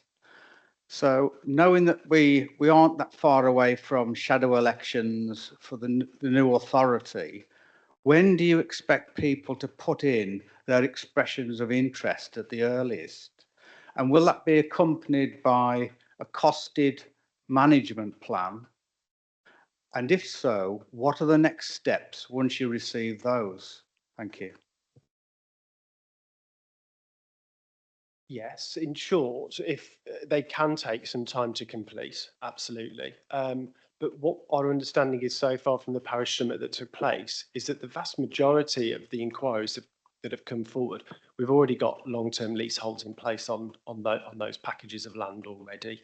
So yes, if they freehold would want to be proceeded and progressed through that, as detailed in the report, the expectation would be that the parishes would come forward with a detailed expression of interest to demonstrate how they could afford to continue to run that. Now, if they're already doing that, that should be relatively straightforward. But there are some instances where our street scene team look after some of the costs on those public open spaces, and they would all need to be assessed and looked at independently and on their own right and in their own merits. It's a really difficult chicken and egg one though, isn't it? Because ideally I'd love to be able to stand here today and say, yes, we need to start on these straight away, but we just don't know what the future makeup and look like is of the local government reorganisation. And we need to understand what that organisation wants out of their assets first as well. And we also know that there's more coming out from government as well around their expectations of local assets. So it feels as if we were to jump now, we're doing so without actually having all the information in front of us. So what we're trying to do is prepare ourselves ready for that, so we're in the most advanced position that we can be, so that we're ready to go as soon as we can. However, that doesn't stop business as usual. We do get inquiries, and we are proceeding with some of those inquiries at the moment. As I say, I had one from a parish council this morning, so I hope that helps. Lovely, thank you, Imre. Thank you, Gary. Next over to Councillor Brindle. Thank you, Chairman. A very easy, quick question. Asset stripping. Oh, sorry, no, not asset stripping. When assets get passed over, let's say a parish council is paying a peppercorn rent on a football pitch. They meet the criteria to own the land freehold. So they bought it outright. They own it. What's to stop them in 10, 15 years' time selling that to a developer? I don't know how you're going to get around it, and I'd really like to know how it's going to be stopped. It's a really good point, yeah, and there are two sections to it. One element is that they need to satisfy ourselves with the expression of interest. The other part of the report goes into it at section 3.15, that we also need to be satisfied as well, that we're happy to offload that parcel of land, because as you rightfully point out, there could already be restrictive covenants on there. There could already be legal reasons why we can't proceed with a sale. Each one needs to be assessed on its own merit. We would need to also consider any restrictive covenants that we might need to put on, or overage agreements as well to developers. It's hard to apply a blanket rule for all, because each plot of land and each asset is so separate, which is why they do take quite a bit of time to put the proper legal and due diligence work into. So yeah, they will take time, and we will need to put specific detailed work into each one of those. Lovely, thank you, Imre. Thank you, Councillor Brindle. Next, Councillor Hopkins. Thank you, Chair. So just a couple of questions. So you've mentioned that this process can take months, if not years. And as we said over and over, we've got LGR coming down the road. So could it be the case that a parish council said, yes, we want to take on this piece of land, you know, we're working through the funding, all the rest of it. Could it be the case that, you know, they're working on it 18 months, even 2 years, then the reorganisation happens and then the new unitary says, well, no, hold on, we're not doing this anymore. Has there been anything in place that says once you've started this, you've got past a certain point, you can't have the plug pulled on you? And secondly, you probably don't have any information on this, but maybe there's been a lot of talk that potentially with LGR, parishes are going to be asked to take on more responsibilities. Has there been any indication that there may be additional funding for them to take on those additional responsibilities? Thank you. And I think that's the challenge that we find ourselves in at the moment. There are more unknowns than there are knowns at the moment, which is why what we're trying to do is capture what we do know at this point in time and what our intent is at this point in time within the report, with all the information that we've got. And we do highlight in the report that there's more information coming to us yet, which we don't have. So yeah, we don't have funds that can come across with packages of land if they've been inquired for. So we'll know more as time goes on, but I can't give you the answer there to that second point of the question there, because that's what we need to wait for the local government reorganisation process to draw out as it goes on along its own journey. And the other point then was around the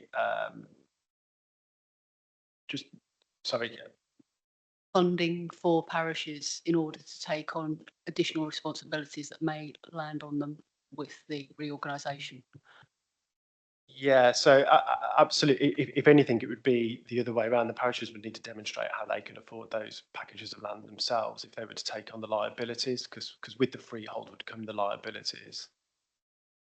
I mean, it's that aside from these asset transfers, my understanding is that potentially parishes are going to generally be asked to take on more responsibilities as roles are split between unitary and parish and whatever this intermediary body is that they're potentially talking about. If they take on other responsibilities aside from asset transfers, is there talk of there being more funding to enable them to do that? And then potentially that funding could, part of it, be used to deal with these asset transfer pieces of land? Thank you. Currently, no, the government haven't said there would be any such thing. Actually, if you realise the parishes are the only ones who can increase their precept as they need to, that would be probably where I would suggest it would be being looked at for any future extra funding. Thank you, Fiona, for that question. I think that's the sad reality as of where we are at the minute. You've heard it here. Next, we have Councillor Chris Evans. Chris. Thank you, Mr. Chairman. I've just got a couple of quick questions. The first one is, it's on this 105k per hectare over 15 years, I noted in the written report. I was wondering where that figure had come from, and was there any appreciation of the different types of a public open space that there are, rather than a ballpark? As I ran Hurton playing fields for 8 years, and if you've got a sports ground where people are going to play football or people are going to play bowls, then you need very short grass for those games. Whereas a woodland, say, or a wild meadow, nature can, to a large extent, manage itself, and that's going to be much cheaper to maintain. And secondly, my second question, very simple. Is there a map for each parish where we can see the exact land that the district owns all in one place, and that might be possibly to come down to the parish? Thank you. In simple answer, we do have GIS mapping, which defines and shows the different packages of land that we own in and around the district. So yeah, we do have mapping software that has that. It actually gets quite complex because it's got layers on there as well that goes into who manages which piece of land. So yeah, we do have that information. And with regards to the first question around the 105,000, that's linked to the appendix that's in there. That was just to help put together a cost for managing public open space. We have a pre-existing policy, which is the council's open place strategy, which was created in 2014, that recommended a cost of £65,000 per hectare for maintenance of public open space for a 15-year period. So the 105,000 is the figure when I've applied a 4.3% RPA annual inflation figure to that since that period of time. So basically, if you've got a 15-hectare site, you need £105,000 per hectare to manage that open space provision. Sorry, over a 15-year period, not 15 hectare, 1 hectare over a 15-year period. So that's where that figure comes from. And actually, I helped to break that down a little bit further below. So if you broke that down, Jubilee Woods as a size, that's on average 20 grand a year to manage the public open space there, which, you know, a little bit of a sense check. You could spend that, you could spend more, you could spend less. And of course, it depends on the land in question. Has it got bridges, footpaths, or is it a meadow? It helps just to create that understanding of a very high level cost for public open space there. Okay. Lovely. Oh, lovely. Thank you, Imre. Next, we have Councillor Helen Adams. I know that you're not responsible for organising the parish summit, but 2 years ago, when we were on the Wellbeing Challenge Committee, we asked if they could be held on a rotating day, and that happened twice. Now, we're very busy in Penkridge on Thursday, so I'm chair and the vice chair can't make it, and it's very early in the morning, so it's difficult for us to attend. I know they're worthwhile, but we can't do it. So this hasn't come, this information hasn't actually come back to us. I know a couple of councillors did go to that meeting in June, but the information that came back was that might be able to, we're going to be asked to take on some assets, or we're going to be able to take on things like grass cutting, etc., etc. We will get the funding for that. We will also, as councillors, get a lot more in expenses. Now, that probably is all incorrect and a bit spurious claims. So, in view of that, would it be possible either to maybe have a parish summits a different day, or is there something, could we have a report that we could take back to our council and discuss it with them, or is there possibility, obviously we've got 27 councils, you can't come round to each council, but maybe it's the bigger council who've got the precept to be able to do things. But I think we need something, so at least the vice chair and the chair and the vice chair are familiar with what's going on, that we can then report back to the rest of the council. I mean, ideally, it would be useful if somebody could come and to a council meeting and tell everybody there. But obviously, 27 councils, that's difficult. But I think we just do need a bit more information and something, not that, you know, there's been a lot said tonight and I'm not going to be able to remember that to take back, but we do need to discuss it. If you could have a think about that, please. I think in terms of the reference to the parish forum, I mean, that is just one element of it, because obviously we had the conversations and it was just very early doors in the spring, summer, early summer, to try to ascertain what the initial thoughts were. And we had all sorts of things from, you know, wanting to take on leisure centres to not wanting to touch a blade of grass. So, and everywhere and everything in between that. So we had lots of conversations and that was the position. So I think in terms of the next session in relation to the parish forum, you know, that will be a part of the engagement, but it won't be solely the engagement. In the event of that, we will have detailed conversations individually with parishes as we go forward. So parish dates for to try and get every parishes together is difficult, obviously, but we do what we can to do that. But I wouldn't be too concerned if you can't make a particular meeting, because it will not be the end of the end of that engagement at all. This will be something that's ongoing. Thank you. No, I think that's important clarification. Actually, I think that's a really good point to cover. Next, we have Councillor Kelly. Thank you, Chair. Imran, you've hit on the list of things that are assets, but as it's been demonstrated tonight during the agenda, we just don't do those things. We do street signs, don't we? That we have to maintain. You do lighting that we maintain. Who's going to take those responsibilities on, as well as other little assets like road name signs? They could be a cost to a parish council. And my big concern is the one that's listed that could be considered, which if you've got a parish council that's got 2 closed churchyards, it could bankrupt them basically.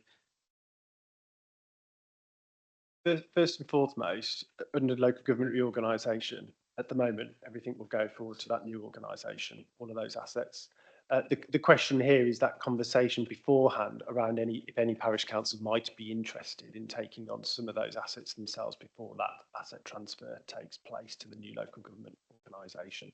So all of those things like street signs and so on, if nothing happens here and actually the status quo is maintained, that will all form part of that new local government organisation. What we're doing here is having the debate and the conversation, potentially creating that opportunity should there be some freehold space already in place between a parish and a district that the leasehold could be considered.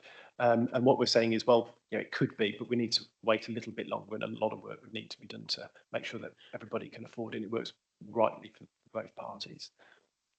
Lovely. Thank you, Imre, for that. And Vic, I think the point there is exactly the whisper that has gone round the top table here, which is universality of service. You know, where these are consistent services, that's one thing. We're probably talking about these more sort of bespoke, specific to our individual parishes and localities assets that we might want to have a discussion around.